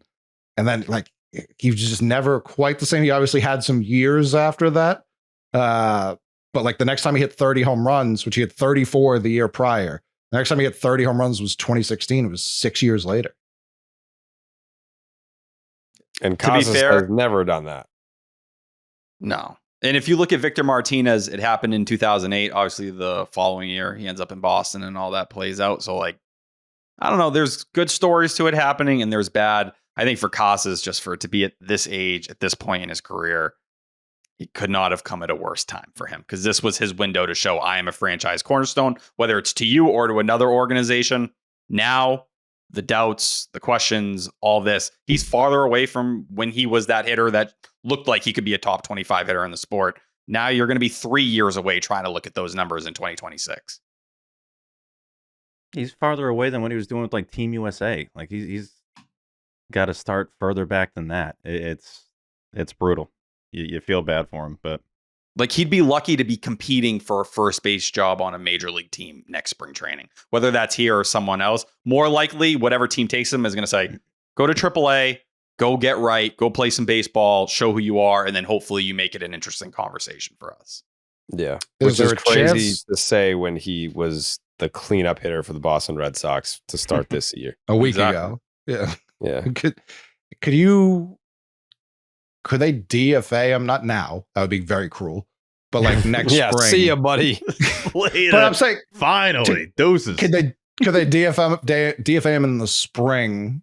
And because I don't think anyone's going to put a claim in because of the injury, and then get him through to the minors. I think where their first base depth is at, even maybe going into next year, if Casas is just, they view it as, hey, go work at AAA and let's see where we're at. We don't have anything figured out. Maybe you serve as depth. They took Bobby Delbeck and told him to eat shit for years. Go sit down there and be our depth. We don't care about your career. Like, you may want to go somewhere else. Sit here. And because we need the depth, you know? That makes way more sense. Having him in the organization makes more sense than trading him for literally nothing. Like, unless some team is like calling for him and is offering you fair value, which would be insane. There's no, like, just leave him in the organization. There's no reason not to. It's either that or some team calls with a guy and it's another project, but they love the project and they think maybe it's an arm. And Craig Breslow's like, damn, man, that was an arm I fell in love with 3 years ago. I'd love to mold him and make him into something here. That's what you hope. It's going to be another player with as cloudy of a future. For anyone that's curious, I'm not doing the hey thing anymore because people were saying that the lead singer of the band is problematic or something. Oh yeah, Damn. I think something bad, something really bad. I don't even know. Like, they're like, I hope that they didn't know this and continue doing. Like, I didn't. If you put a gun to my head, even right now, like that's how I had forgettable no it is. idea. I don't know the name of the band, and I don't know the name of the song. I don't know Yeah. the name of the singer. I don't know. No. So wasn't aware. People were like, People tagged us and I looked and I was like, oh yeah, that guy's terrible. Okay. So yeah, I'm gonna have to find a new hey drop. This is big news for T, honestly. Yeah, I mean, like you're out of the woods win. for one episode, but I'll find something else. Yeah. I could just tell on the look at Jared's face. I'm like, something's going on here because he would have hit that thing so fast. It's like, It's not like I fucking forgot or slept on it. I was well aware. Truthfully, I thought in your heart you felt bad about the Triston Casas stuff and you were letting me cook. No. I mean, I feel bad for him. I don't feel bad for you. Like, That was the most to- text messages I ever got in my entire life when something happened. Did I text you? No, but everybody, I don't I think anybody on the show texted did. you Check about- the group The group, yes. I texted you pretty about, immediately. I texted you about a different situation. Of course, you always do. Yeah. But no, even the Casas stuff, like Maz checked in on me. He's like, "Are you okay? Like, are you gonna be all right?" When Maz is doing that, you know you're in a bad place. So like, it's like, "Fuck, man!" Like they think I might do something bad to myself here. Dude, I picked a bad time to tweet out I love Polar Park. Like I was I didn't think I saw those 2 innings and we're in Worcester and I got a nice photo by the foul pole. I'm like, the sun's going down. This is perfect. Roman Anthony right in there, #1 prospect. I love this place. All the replies, Tristan's dead. Like you might want to watch the game. Have you seen the screenshot of the timeline for when the DeMar Hamlin situation happened and the big college basketball guy, what is it, John Rothstein or whatever, just tweets, get your nitroglycerin pills. Like everyone else is like, oh my God, I think he's dead. And he's just like, get ready for a heart attack, St. Mary's. It is funny when that happens on the timeline where somebody's obviously not paying attention to the other sport. And it's like, wait, were you talking about the guy that might have died on the field? I do that all the time. What a night for some baseball, huh, fellas? Let's go. Yeah. I'm literally like, this place is beautiful. And everyone's like, dude, not now. Like, save it. We like Polar Park too. This is so not the time. Yeah. Well, it's a good thing that this show is sponsored by BetterHelp, T. You know, more. Think about your favorite leaders, mentors, and idols. They don't have all the answers, but they do know when to ask questions and seek support from their community.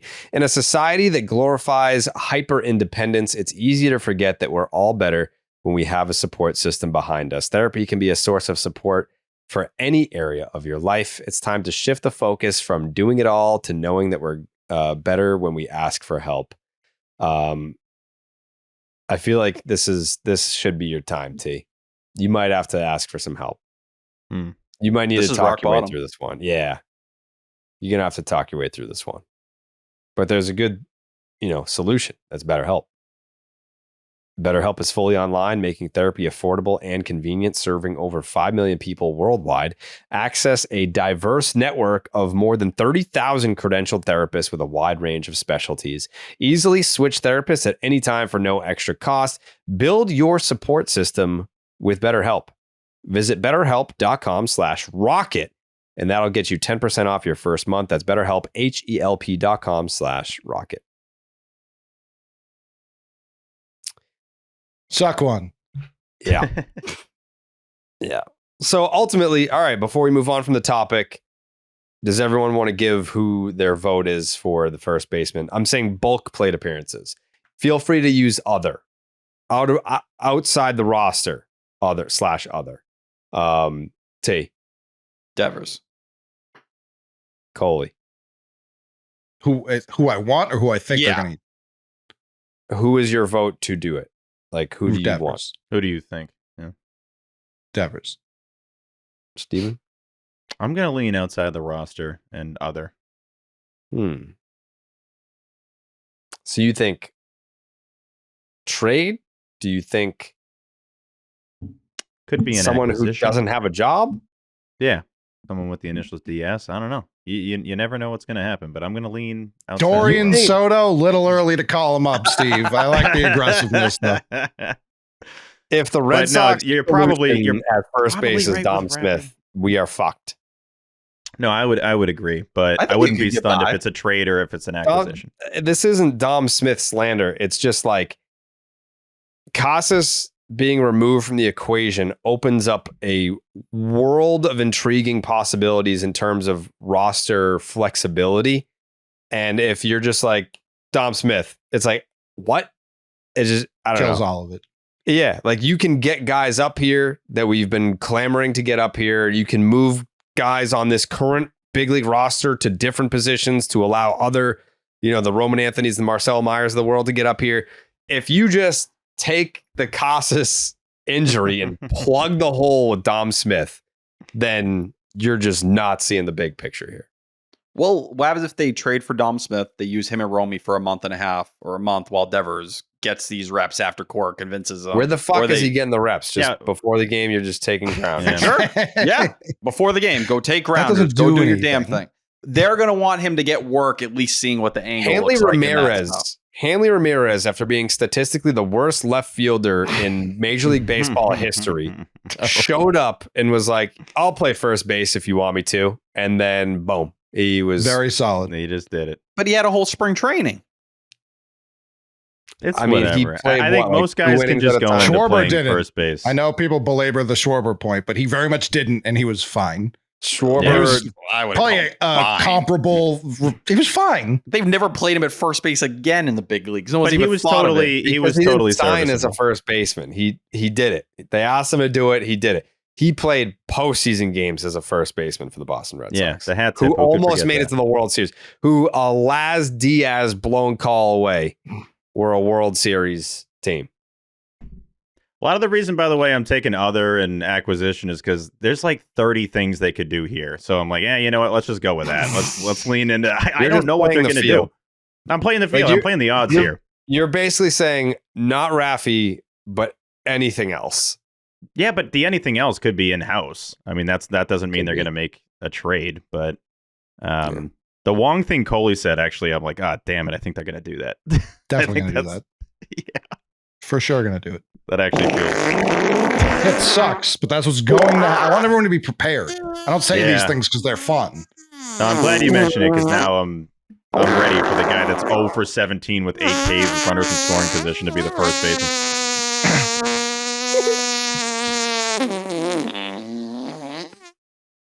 The A's did just call up Nick Kurtz. Mm-hmm. And that's kind of created a problem for them. No, they were not getting Kurtz, obviously, but like get it done. Do it now. Like they do have like Brett Rooker playing in the outfield, which they don't. Like they need to clear a spot. I think it'll be too expensive, but if there were like a surprise trade, I feel like that has to be the team because I don't know any other team with like a logjam at first right now. No. So you're probably looking at like a Seth Brown in that situation. Like he's the one that's probably the odd man out. And you get him and he'd be the platoon partner for Romy. I'm not saying it's a good option. I'm just saying like there.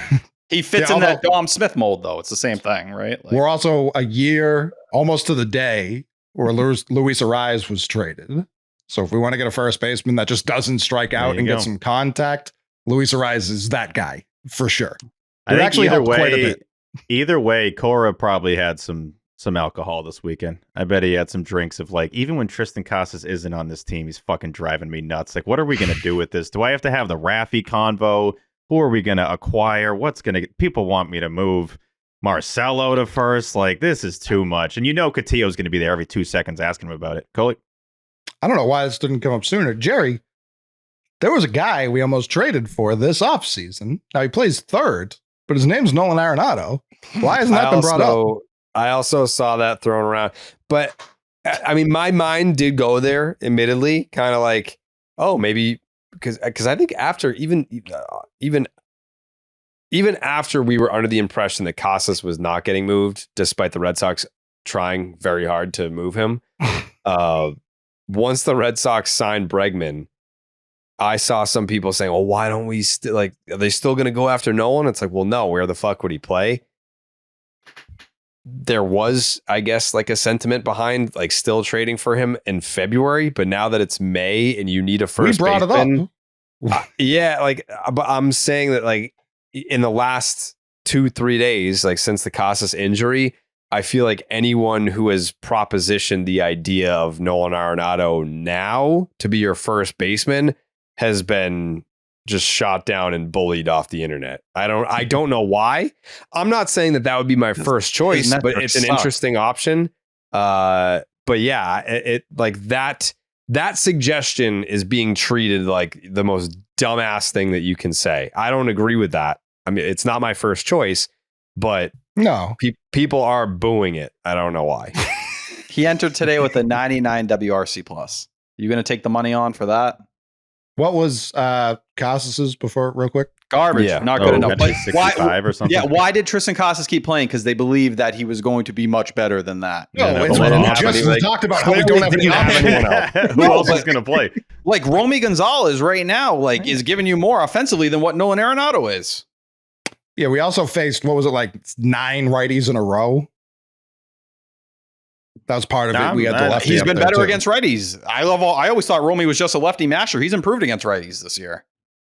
He's actually hit him better than he has lefties. We also know they care about their platoon splits based off of how they use lefties versus lefties. It's just, is it worth the squeeze? I don't think it is to them. Depends what the squeeze is. Yeah, what are we squeezing to? If they look at it and you have 2 more years after this to work with, right? Maybe you frame it, if Bregman walks, you could play him at third base. But I think most of his value is being able to play third base. I bet he played decent first, so there'd be something there. But I don't know. I think you could get enough out of Romy in a platoon option while trying to get Devers up to speed. That's a much smarter path than that one. I don't disagree. It's just an option that we were trying to talk options here. That's all. We're just talking options. We want to make sure that we hit on all of them. Got to hit all the I think we options. did. I don't know if there's anything else. We hit on a lot of those. I feel like, well, we at least addressed the Roman Anthony thing because I feel like that was far and away the most commonly suggested option when it is simply not an option at all. But it was suggested as an option, like the guy that's sitting next to you at Fenway that's had a few too many. Dude, why don't this fucking Roman? He's the best guy in the system. Just put him at first base. Dude, he's basically a DH anyway. Tony Maz said that he runs like he's got a dump in his pants. Just put him at first base. Do you see how fast he got down the line today? He was cooking. 29.2 seconds. He was Jesus lumbering. Christ. He looked like Steve. Hey, what? Come on. I'm not slow. We had this combo of the race from home to center. I might win that race on the 10. No, I don't think so. I think you kind of Here's the thing about that. I don't think so. No. I got no there. See? Do you have any video of you running, Steve? What does it look like? I don't think I have footage. Who would be recording me running? When is that situation happen? We could. You might have to bleep this out. I'm sorry, Jeremy. We could do this tomorrow. Do you think they'd let us? Oh, well, it's going to be wet. We don't want to tear an ACL or anything. I'm not trying to get hurt. Blow a knee out. I think the tarp's going to be on the field. Actually, that's not going to work. I'd love to do PT with Triston. It's the last thing he needs. He'd love a bud right now. I don't think he's got many friends at this moment. Although you constantly gassing him up, making him through the year that he's about to endure. Someone has to stand tall and strong, and I will. We'll be back. I saw someone tweeted me earlier and said, like, I worked at the company that makes the equipment that they use for this particular surgery, and they look like medieval torture items. Like, so even like the surgery itself just does not sound like a good time. No. It was successful, though. It happened today. I always love those tweets. When's the last one? It's like unsuccessful surgery. He's now out 3 years. He died. He's bad. We left the scissors in. It's a whole to do. I get those Red Sox PR tweets, and it's just about like Triston Casas has passed away. Like that. That's basically what the alternative is. Whoops. At my last job, we made the tools for the surgery he's going to go through. Absolutely medieval shit, dude. I can send you pictures if you want. This is easily worst case scenario for Triston Casas. Like this is a literal nightmare happening. When he goes in to get his knee operated on, they're gonna beat him with hammers. Shut up! This is what we have to do. Like that. It's Cora. What was that? Like that wooden stick with the chain and then the metal ball with the spikes on it. Like that's how they operate on his knee. AC's got to be going through the emotions. I know I kind of alluded to it earlier, but it's like, I think this guy's a weirdo, but he plays first. Like, and there's potential that he could have turned it on. Put it this way. He's just not there. Well. He did not play first base well. No, but he's a first baseman. Not a great one. Or even a good one. He did not play the position well. So like, I'm not going to sit here and be like, man, there's no other first baseman who can step in and do what he did. It's like, no, I bet you anyone could do that. It's just wasn't. Anyone's a little harsh, but you're largely most people largely can do the what first he month did. was that bad. Yes, most people can do what he did at first. Like, you know, a lot was made about the offense being dreadful, but let's not forget that 970 OPS the last week before the injury. He was showing life. You see inside the life. He got hurt hitting the ball with a negative launch angle into the ground in front of him. I'm just telling you. So it looked like things were going in the right direction. He thought he was Chandler Simpson for a second. This injury happened on Friday night, correct? That's when this injury happened. Jared, when did you get back from London? Yesterday. You got back on Saturday. All I'm saying. You put it out there, he's got to have over a 600 OPS by the time you get back, and I think he realized there's no fucking chance that's going to happen. I'm just going to tear this thing. I think he tanked it. I think he tanked it because he heard what you said, and I'm like, it's not going to happen. Oh man. Well, Stuff. I guess we definitively know the answer. I'm glad we talked to it because now we obviously know what's happening. Yeah. Yeah. You all right, T? We're gonna be okay. All right. You're gonna sleep with that tonight, too. I'm worried about you, T. This is a bad couple days, but we keep Yeah. moving. 2 L's, you can turn them into a W. It's not bad. I haven't heard that before. Is that Thank a you. thing? Is that a It's an common No, thing? he definitely don't take credit for that. There's no way Type that's it in. yours. Type it in and tell me. Jameis Winston. Really? Did he say that? It Yeah. sounds like a thing he would say. But I don't think T got it from Jameis Winston. Do you Yeah. know Jameis Winston, T? Yes. Okay. Hold on. You I'm forget how typing much it in. football he's forced to sit through. No, all I know. I day, asked him like every I'm day. asking Jerry. Like T is more exposed to more of that stuff. Yeah. No, someone typed this into Reddit 7 years ago, so Yeah. I really have nothing going for me, I guess. I'm looking through some dastardly lineups Flip that, looking for a please, first Jerry. baseman right now. See, what if I threw the name Miguel Andujar at you? What would you do to yourself? Wait, where is he right now? What is he doing? he's been in the A's for like a Excuse year and a me. half now. Let me Days. see. He's What do getting these cleanup numbers for look him. like? Let's see these numbers. They're probably not bad. He's in Yeah, they're not. 326. 325. Yeah, he's kind of a dog. I've seen work. Jesus Christ. Yeah. Yeah, no, I remember him being in Oakland last year. I didn't know he was hanging around still for another year. They're fucking Good for him. cleanup hitter. Yeah, 103 OPS plus last year. It's 130 right now. I'm hearing Miguel Andujar to the Sox. Wow. Let me see. Jared, get Dallas on the horn. He had I mean- 438 against lefties. A little redundant with Romy. That's gonna cost like a David Sandlin. Oh, God. No. You giving Luis Perales for Fuck Certain- no. Certainly no. Andujar? I'd rather fucking have Casas play first base with one leg. Yeah, I was gonna say that's what I'm calling Rizzo. Alana. Yeah. Either. Unobstructed Damn it. views tomorrow night, Tuesday night. Is that like the every week that's gonna be you three? Brother, I don't know. I like The Blowjob Brothers and Alana Rizzo. That's how they're gonna promote it. Only. on Nesson. Yeah, I have no idea that I got sent the dates for it, and the idea was some were going to be remote, and then some were going to be in the studio. It is 11 p.m. on Monday. It's the show is tomorrow. I don't know if it's at my house or if it's at the Nesson studio. I still don't know. I would I'm gonna assume ask- it's at the studio, but I don't. I obviously don't know. I don't know. I'm gonna ask tomorrow morning, and I'm gonna take it from there. Or no.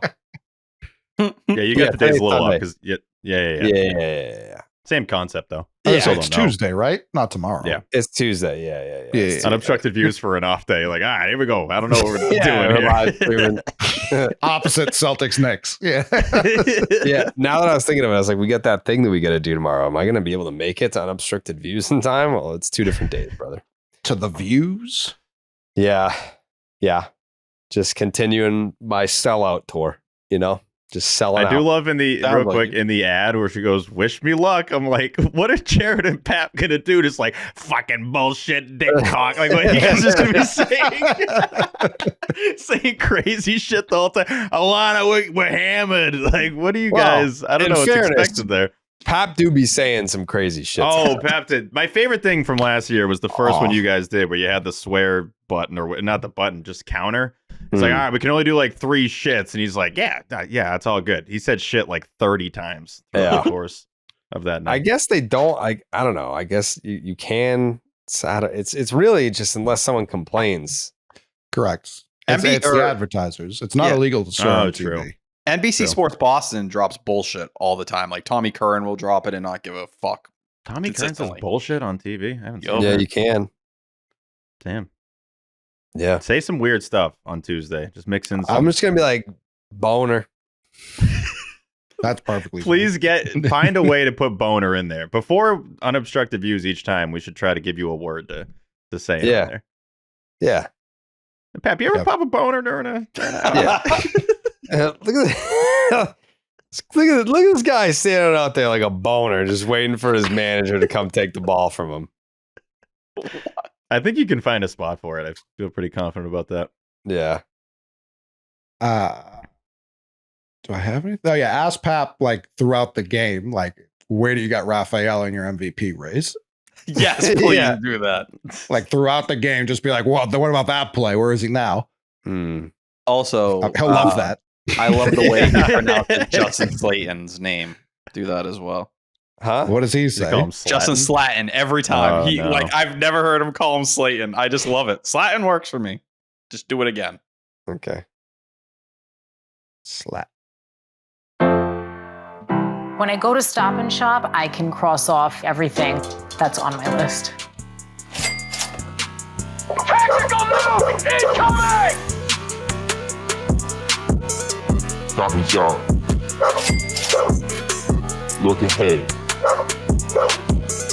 Stop and shop. Fuck yeah, fuck yeah. Look ahead. Red Sox win, leave them dead. Red Sox win, I'm seeing red. Stop and shop, we look ahead. Red Sox win, leave them dead. Red Sox win, I'm seeing red. Stop and shop, we look ahead. Fuck yeah, fuck yeah. What's better than having to stop and shop, getting it done for all of you? The Stop and Shop look ahead, brought to you by Stop and Shop. Head on down to Shop and Shop right now. You get Yeah, yeah. Go on to Shop and Shop. That's what they call it in England. Tangerines when you buy at least 5 pounds of them. And promo code is section 10. That's a verbal code. Red Sox are off on Monday. And then you know where they're going. Fenway Park. I was like, ain't going anywhere. The pet place they play most of the time. You know where they're heading back to. You know where they're playing on Tuesday. Is Fenway Park. Game one. Pack. They're at the Pack on Tuesday. Yeah, the Pack. They're even going to go back down Wednesday and Thursday. Too. Yeah, they're going to be there all week. Fenway Park. The Pack. Game one. Nathan Eovaldi versus Lucas Giolito. Game two. Tyler Molly. Mm-hmm. Tyler Molly versus Tanner Houck.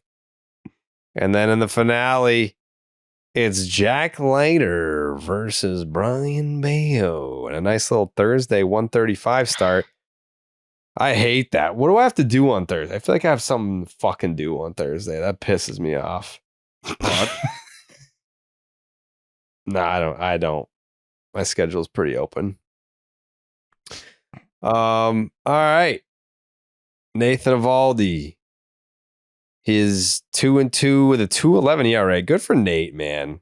He's so nasty. 0.77 whip and a 9.7 strikeouts per 9. He shoved it up the Red Sox ass in the opener. That was 6 innings, 3 hits, 2 earned. Didn't walk anyone, punched out 9, did give up a home run. Then he threw a complete game shutout after that. Eovaldi has at least 7 strikeouts in 5 of his 7 starts. Pitching run value overall, 99th percentile. Fastball, 94th percentile. Breaking, 93rd percentile. Off speed, 91st percentile.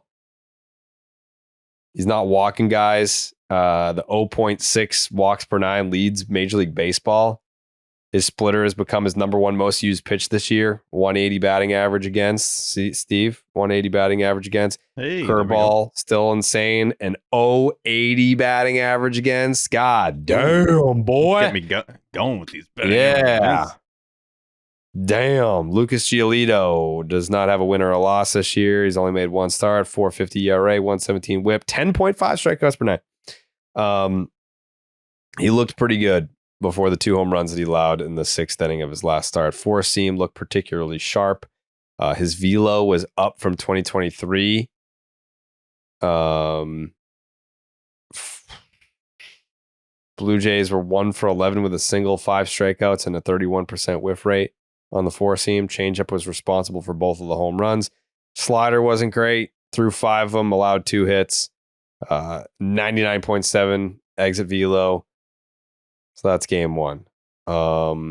Game 2 of this series is between Tyler Mahle and Tanner Houck.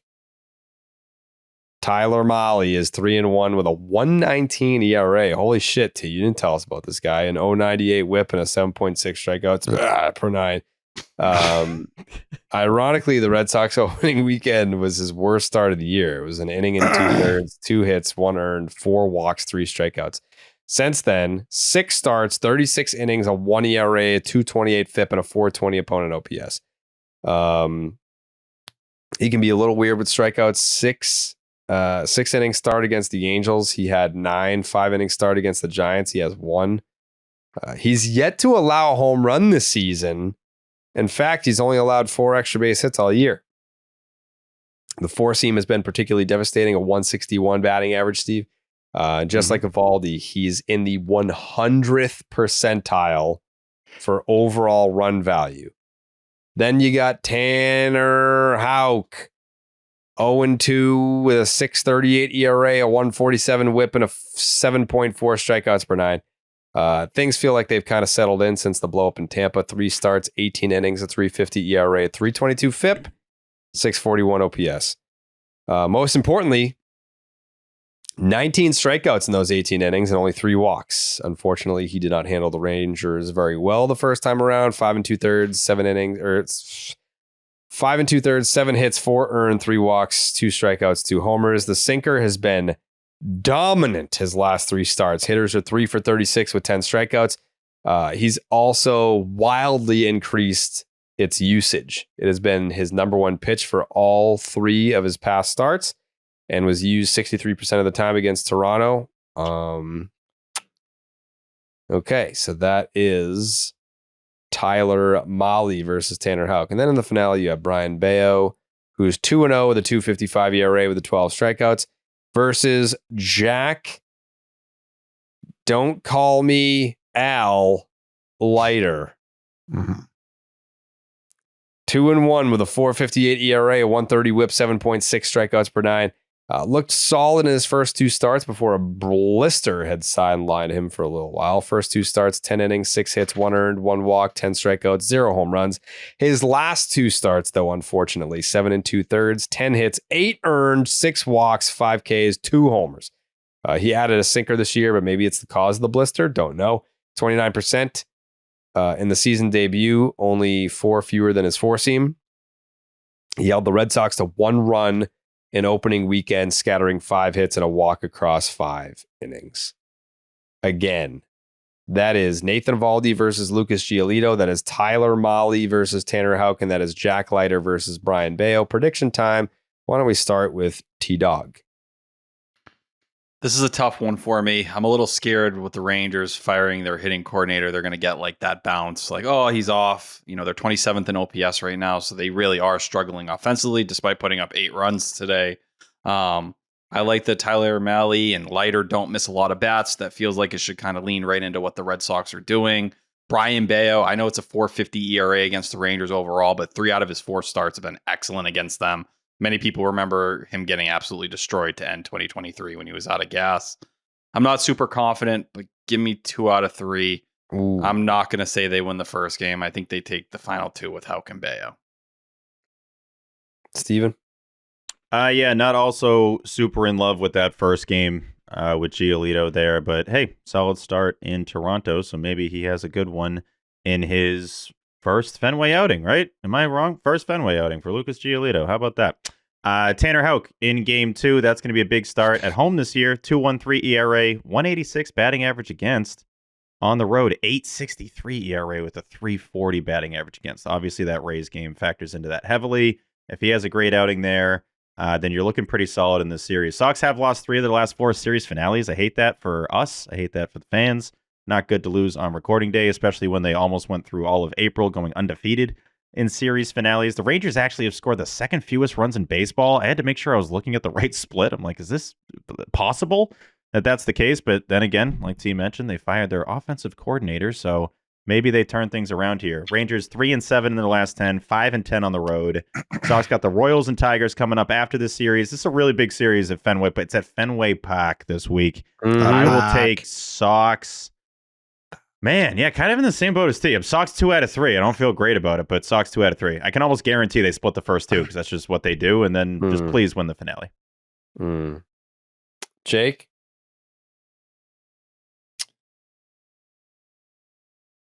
I mean, I was going to give my answer as Jake's answer, so I'm going reverse sweep. Mostly because Jake's not here, but they kind of need it from somebody.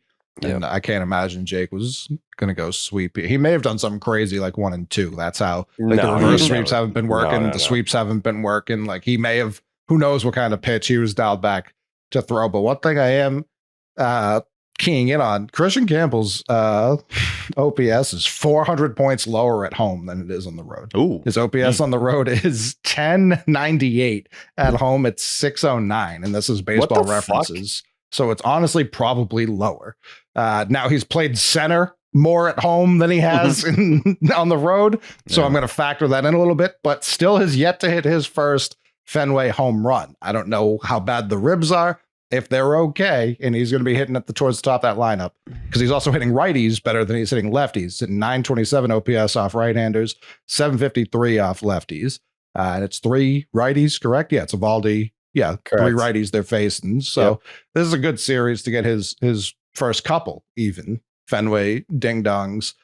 But we're still going to get swept. So that stinks. It's a good point, Coley. He's hitting 200 at Fenway, 355 on the road. I never would have guessed that. He's hitting the ball right at people like 110 miles an hour at Fenway. And I have to feel like the bouncing around position-wise isn't helping. Yeah. Also, we've talked about this, but he's having some awesome at-bats, dude. Couple full counts today. Ends up being, I think, flyouts to right for both of them, but laying off that inside stuff, really good eye for a rookie. I'm sure the numbers will balance out a little bit. Yeah. Big time. I'm going to go 1 out of 3. It's fair. I'd like to, I mean, if I'm just going to look at it. It's a Bello day game. Yeah, but there's a roof. Sure. Yeah, why not? Fuck it. Classic roof at the park. Yeah, but you're forgetting they just installed that roof like tonight. Should we even be making I'm not trying to jump ahead, but should we even be making 3-game predictions? Are we gonna get 3 games in here? Oh yeah, it's supposed to rain all fucking week at the park, dude. Oh yeah, whoa. I'm not trying to jump crazy disrespectful. Whoa. I didn't mean it. Disrespectful, bro. What you just did is like not all right. It's not okay, dude. Mad disrespect. That was crazy when they just like put that roof over Fenway and didn't like mention it at all. I was like, that's all. Tax dollars hard at work, you know. Yeah. I want to work on the project. It's done. It's done. The roof. Yeah, they already did it. They did it tonight. Yeah. Yeah, they did it tonight. Quick roof. They knew they had the day off coming in. Give themselves a little wiggle room. So they always look at the schedule coming up and they're like, Bayo day game, roof. Come on. Roof. Yeah. Quick roof. Yeah. They had 48 hours. Not even. That roof team can really turn a roof around real quick. Yeah. What's that company called? The roofers. Yeah. Roofs Ross roof.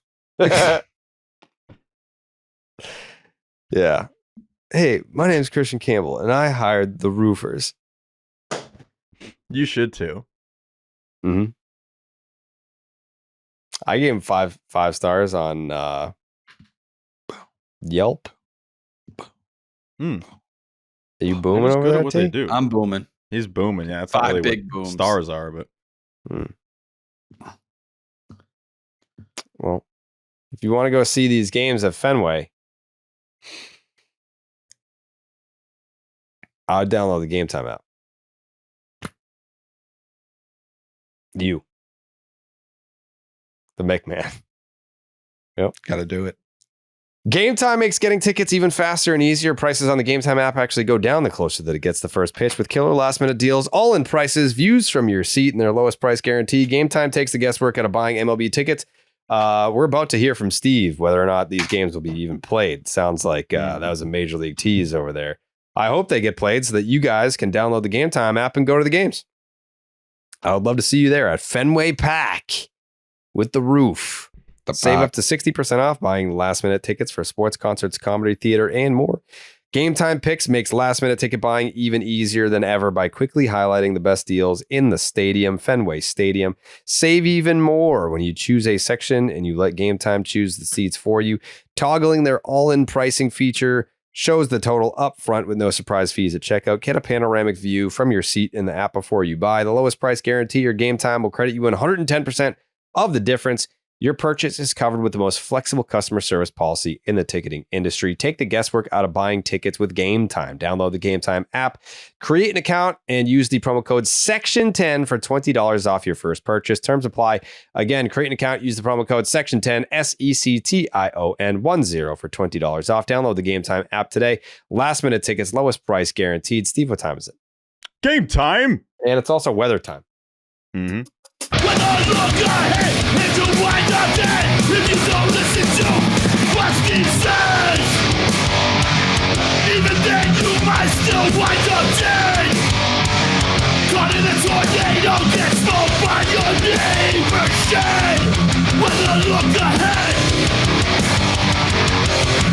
when I look ahead, Billy's gummy bears. Chew 'em with your mouth. Weather look ahead, brought to you by Billy's Gummy Bears. Chew them with your mouth. Chew them with your mouth. The Red Sox take on the Texas Rangers in a 3-game set at Fenway Park with the roof starting on Tuesday. Game 1, like I mentioned, Tuesday, 6:45 p.m. Eastern first pitch. Cedar Rafaela, shortstop and center fielder bobblehead night at Fenway Park. 60 degrees. It's going to rain. 67%. Uh-oh, Coley. I hate cutting you off during the weather look ahead, but this has to be big. You don't normally do this. Because you brought up the bobblehead night. Enough with the promote. It's a fucking baseball game. It's One Piece night, then it's Star Wars night, then it's Rafaela. Fucking enough. How about win a baseball game night? Red Sox. You think about try that one? I like that. Continue. They done Rafaela bobblehead night at the park. 60 degrees. It's going to rain. 67%. Welcome to win a fucking baseball game night only at Fenway Park. We added the roof to try to help win one of those baseball games. Potential thunderstorms, Jared, coming through Fenway Park on Tuesday. 9-mile-an-hour winds blowing out to right field. Looks like a sloppy night at the ball yard. I'm sure they'll try to get this one in there, but it has the highest probability of being rained out. But we'll see how it goes. Yeah, exactly. I think this does it. Yep, there we go. It's going to rain. I'm actually going Tuesday. I don't know why, because the weather looks terrible. Game 2, Wednesday, 6:45 p.m. Eastern, 64 degrees. I love this. 64 degrees, potential for showers. 32% chance of rain, 6-mile-an-hour winds blowing in from right field. That one doesn't look as bad. It looks like the rain will be mainly done by the time the game starts. So should be fine for that game 2. The series finale, game 3, Thursday. I can guarantee it's going to be 1-1 series. 1:35 p.m. Eastern first pitch, 69 degrees. Hey. Ooh. Potential for showers once again. 30% chance of rain, which becomes 45% as the game goes on. 8-mile-an-hour winds blowing out towards the monster. So it's really going to be a crappy weather week at Fenway Park. Again, they got a roof now, so don't worry about it. If it rains, they're going to be totally fine. That is your weather look ahead. Brought to you by Billy's Gummy Bears. Chew them with your mouth. Do you just try and sneak in an SPG there? No. You used the G word. You kind of did, yeah. No. You kind of did. Yeah, actually, you know what? Yeah, I'm gonna put an SPG on it. I'm gonna put an SPG on it. It's gonna be this series is gonna be 1-1 heading to game 3. That's an SPG. We can get the positivity horn because Steve's like, we're not gonna lose them all. Hey, Colin wants them to win. They could win 2 out of 3. They'll definitely win 1. I can guarantee you. I'm going to throw another one out here. Actually, it's the same guarantee. They're going to win at least one of these. Confirmed, same guarantee. Same guarantee. I literally crunched the numbers. I'm like, you already guaranteed that. But they're going to win one of these games. That's an SPG.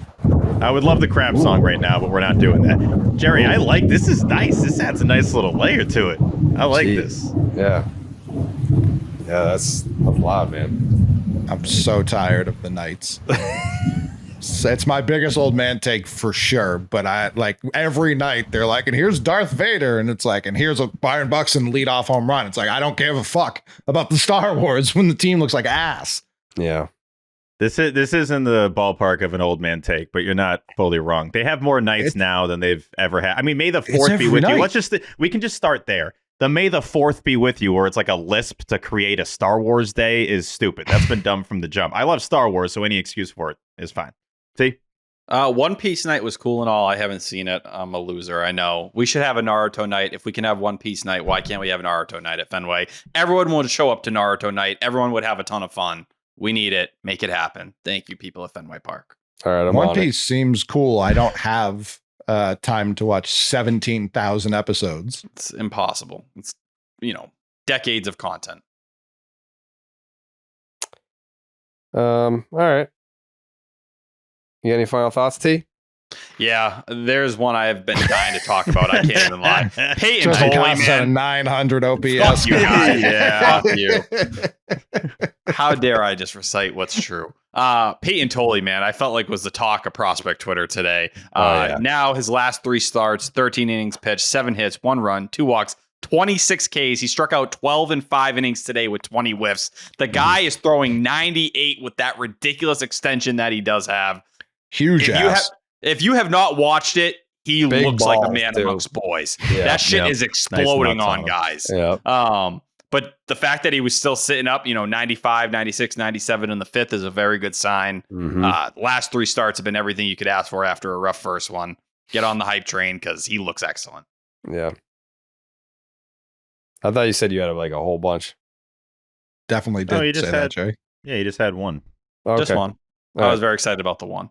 Okay. Steven? You did say you had a lot, and then you just toned it back to real excited about Tolley, which you didn't even mention the best part. He won everyone in the stadium free burgers because I think he punched out 10. I did see people talking about that. I wasn't aware of that. Great. See, that's like the night thing is very minor league. That's where it's like you're the Reds. People are showing up regardless. Yeah. And then people are going to be like, well, they had a Section 10 night. Yeah, I know. It was because they were bad and they needed people in the building. That's why they did it. In the building. Oh, while I am here, Franklin Arias, 6 games at high A. He has now hit 2 homers, didn't have a single homer before his promotion. So doing very well since moving up. Well, I'm checking in here. Well, I got you guys. Go back to that long list I had. Yeah. All right, I'm done. Teddy Kazuski has a 2 ERA his last 3 starts. Speaking of Section 10 night, and Jerry, you tweeted this, but the Section 10 jersey's been all over the park this year. Oh, yeah. And to the point where I forgot, it's like, yeah, right. When you get the jersey that night, you don't have to just wear it that night. You can actually wear that forever for the rest of your existence, which is great. They still exist and didn't just like disintegrate. It's awesome. You can pretty much find a Section 10 jersey behind home plate every game now. Oh, yeah. And behind home plate, also like behind the seats behind home plate. That area is like one of the top standing room areas at Fenway. Section 10 jersey people love going there. So shout out to all you guys. It's been great to see. I do have some closing thoughts. If you. Oh, yeah. I'll fly through these. The Bill Miller hot mic was hilarious. I love the accountability. Just fuck, I fucking saw that too. God damn it. It's just like every kid in the building heard that one. That was very funny. Bill Miller, by the way, used to be a part-time bartender at a baseball tavern after he would call games. That guy was the man down there. Garrett Crochet as the dugout makeout guy is like hilarious. I can't believe Crochet is doing all this stuff in the dugout. What are you playing? Oh yeah, See that tag right there was the After review, the call the field is overturned. The runner is out. Minnesota retains. He waits like 5 seconds. So it is 6-1 as the call is overturned at the end of 8. Red Sox ahead 6-1. Fucking saw that too. God damn it. I think my favorite part about that is like the fuck didn't like cause him to not say more words. Like you would have thought after the fuck, wait, I just heard myself. So it is 6-1 as the call is overturned at the end of 8. Red Sox ahead 6-1. Fucking saw that too. God damn it. How is he not hearing himself say that? It's over the entire Fenway Stadium. But yeah, Garrett Crochet, again, stunned that he's just doing all this like sexy stuff in the dugout. I just didn't think that would be him. He's really loosened up. I can't think he was doing this in Chicago. Granted, not much to root about. But he's leaning into being the funny dugout guy, which the odds of that would have been like plus 3,000. I'm stunned that that's going on right now. I think it started with the lighter getting hit in the balls in Texas. And then he's like, yeah, I'm just going to be the funny dugout guy. Same with Dick Fitz. It's Dick Fitz's position. Dick Fitz is the leader, He's rubbed off on him because there was some play. I can't remember. I tweeted it out. Story made a great play. And they just cut to Dick Fitz giving a very thorough thumbs up. Like, good job. Yeah. He nails the thumbs up. He does a full thumbs up. Like you're seeing this whole thumb. And other guys are kind of doing like double thumb. It's like, no, Dick Fitz is the thumbs up guy. Like that's his thing. Bang. Like, you know exactly what that is when you see that. Giolito's doing funny stuff too. I think Duran was like eating box. I mean, it's crazy what's going on. Yeah, Durant has had some aggressive ones when they've caught him in the dugout. I mean, we kind of thought it might have been guppies. There's no way that was ketchup guppies. When you said that, Steve, I was like, come on, please. No, that was a giant. I didn't actually think he's doing ketchup guppies, but that was the first thing. I mean, that looked like ketchup guppies. It hit the moves. Yeah, but he was eating box and throwing a finger in the ass or something. Yeah. Spreading it way too. You don't need to spread it around. Like whoa. Yeah, easy, dude. Jesus, that's been a funny thing to follow this season, though. It's like, yeah, the hit celebrations. What did I just miss? It's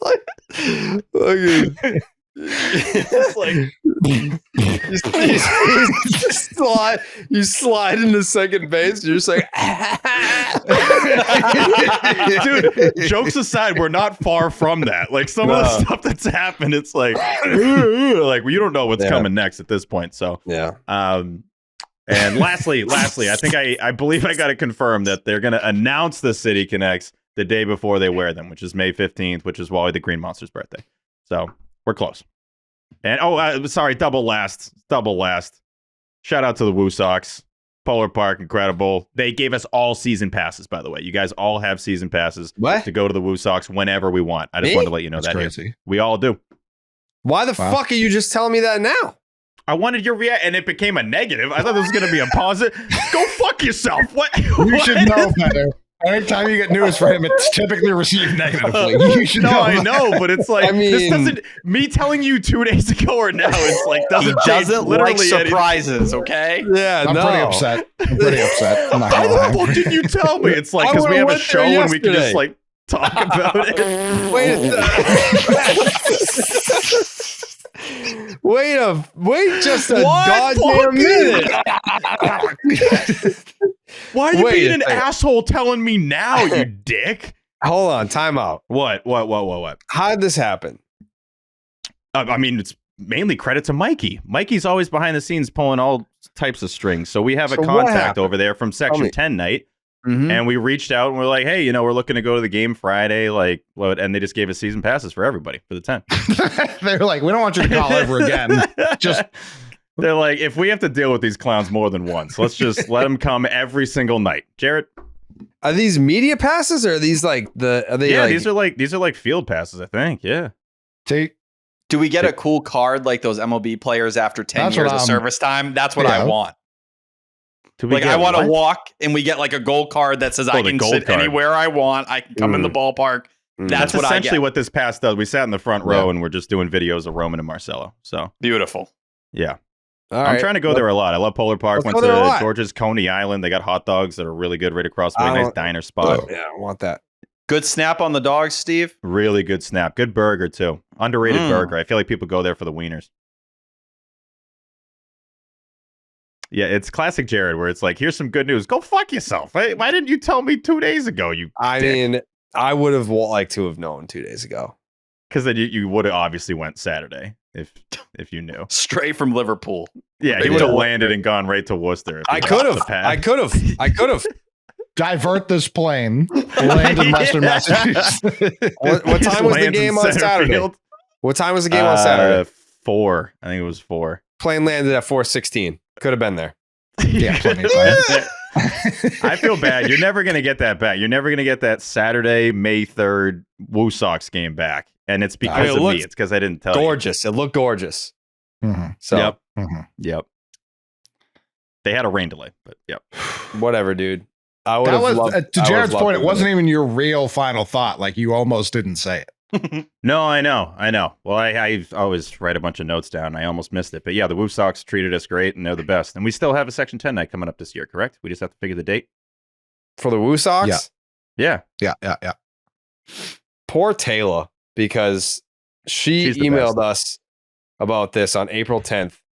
And I was like, don't worry, I'll ask the fellas. And I asked the fellas, and they said, they didn't give me a date. We went through the country. What the hell are you talking about? Fled the nation. All of them said that. They were like, no. You went full Benedict Arnold and joined the Redcoats. I didn't You're like, want we can't do any of these days because I'm going to be in London for 3 weeks. That's basically what you said. I didn't. And then go we were there like, all right, we'll for work 3 weeks. around that. We begged you not to go, and you chose to leave. But you knew which dates that You I don't was. care about us or the listeners. The Reddit people are right. You. What did they call you on Unrestricted Views? Like average Red Sox fan? What did they call you? Guy who occasionally watches the team. I think that's what it is. Guy with Nesson. Guy with a normal cable package. I saw that It's commercial. 8:51 sometimes. Yeah, we got you. Tunes in on the weekends. Commercial, and I was irate. Like, I get it to an ad. I don't know. I don't get it. I don't. Has bought some baseball cards in his life. Yeah, we got it. Yeah, I miss the old unobstructed views commercials. I do. I can't lie. Well, a general idea of where Fenway they asked me to do a commercial, but it was like the day before I left, and I was like, I can't. Like, no, I don't have time to do that right now. I was like, can't do it.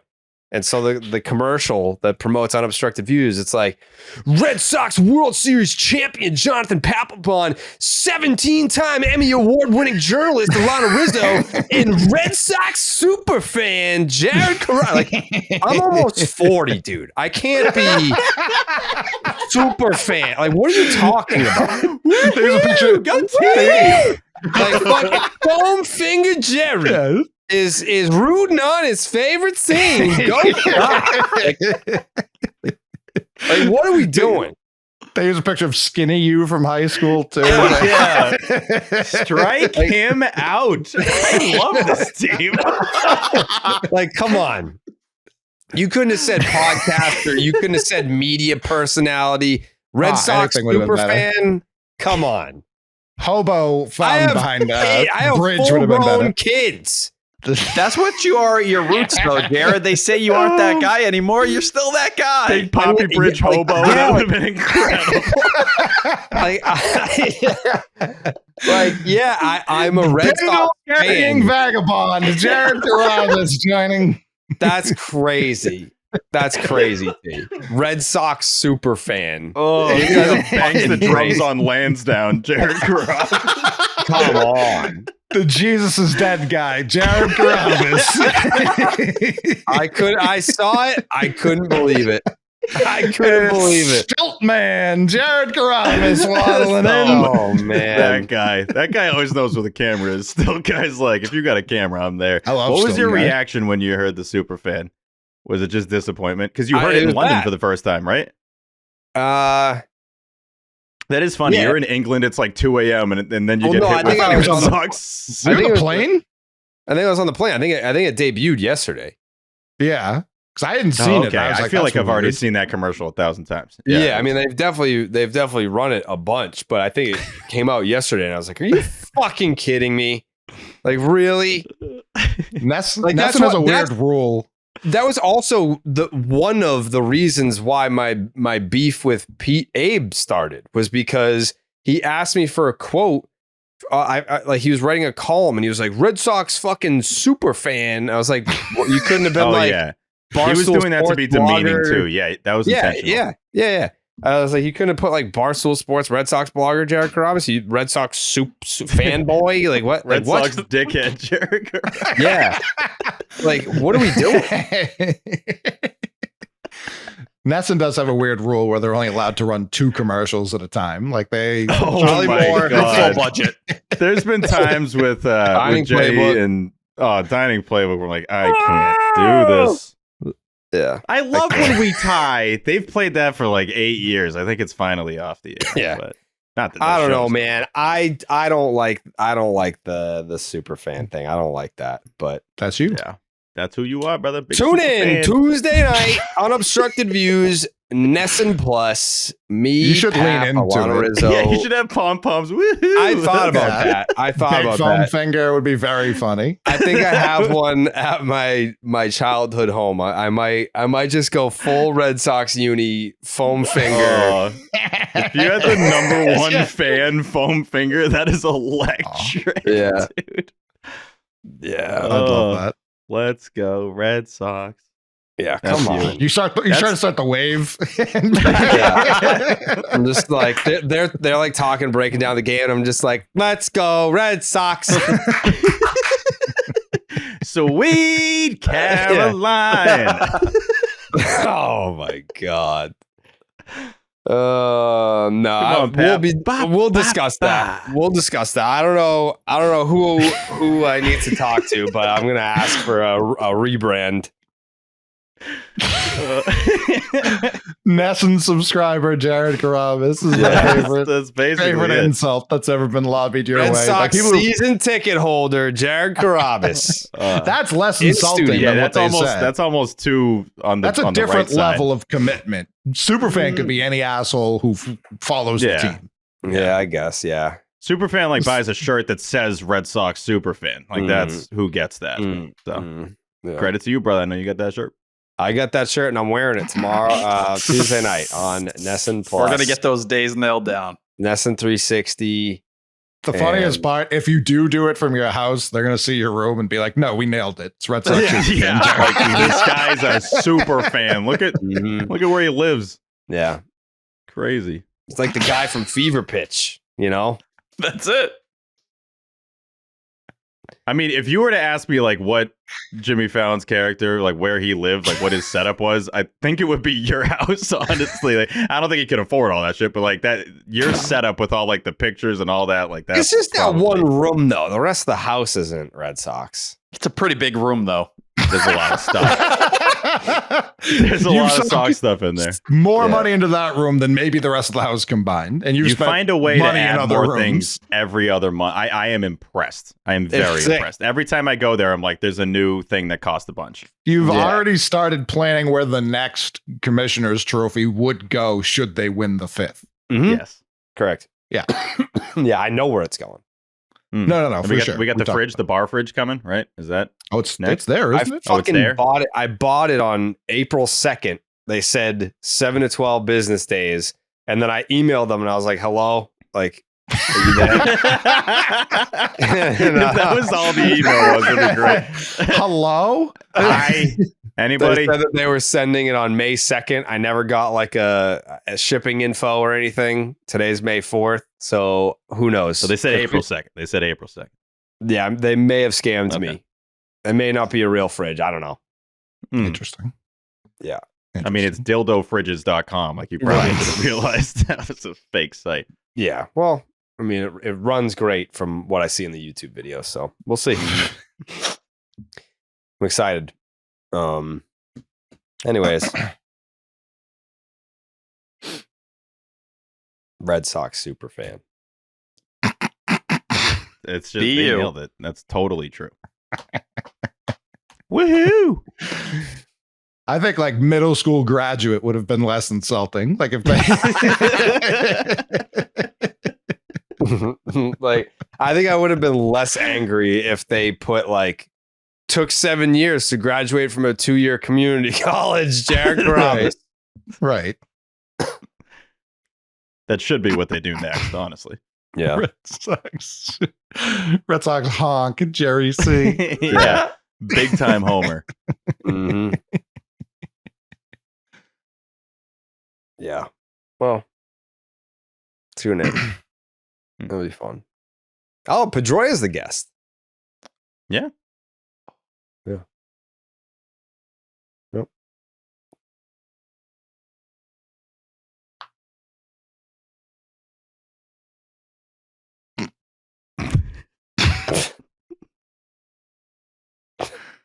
Coley, final thought?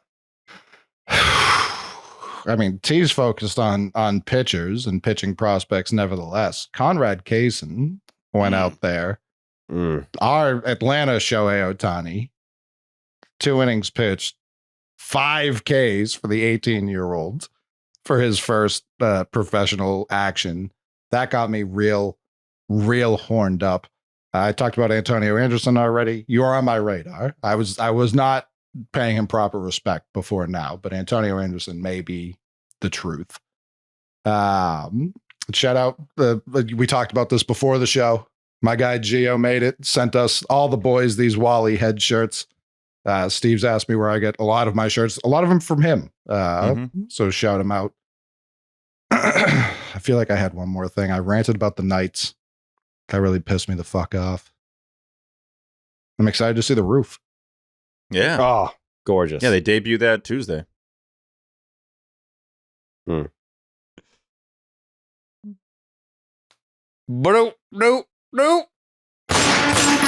Buenas noches, amigos.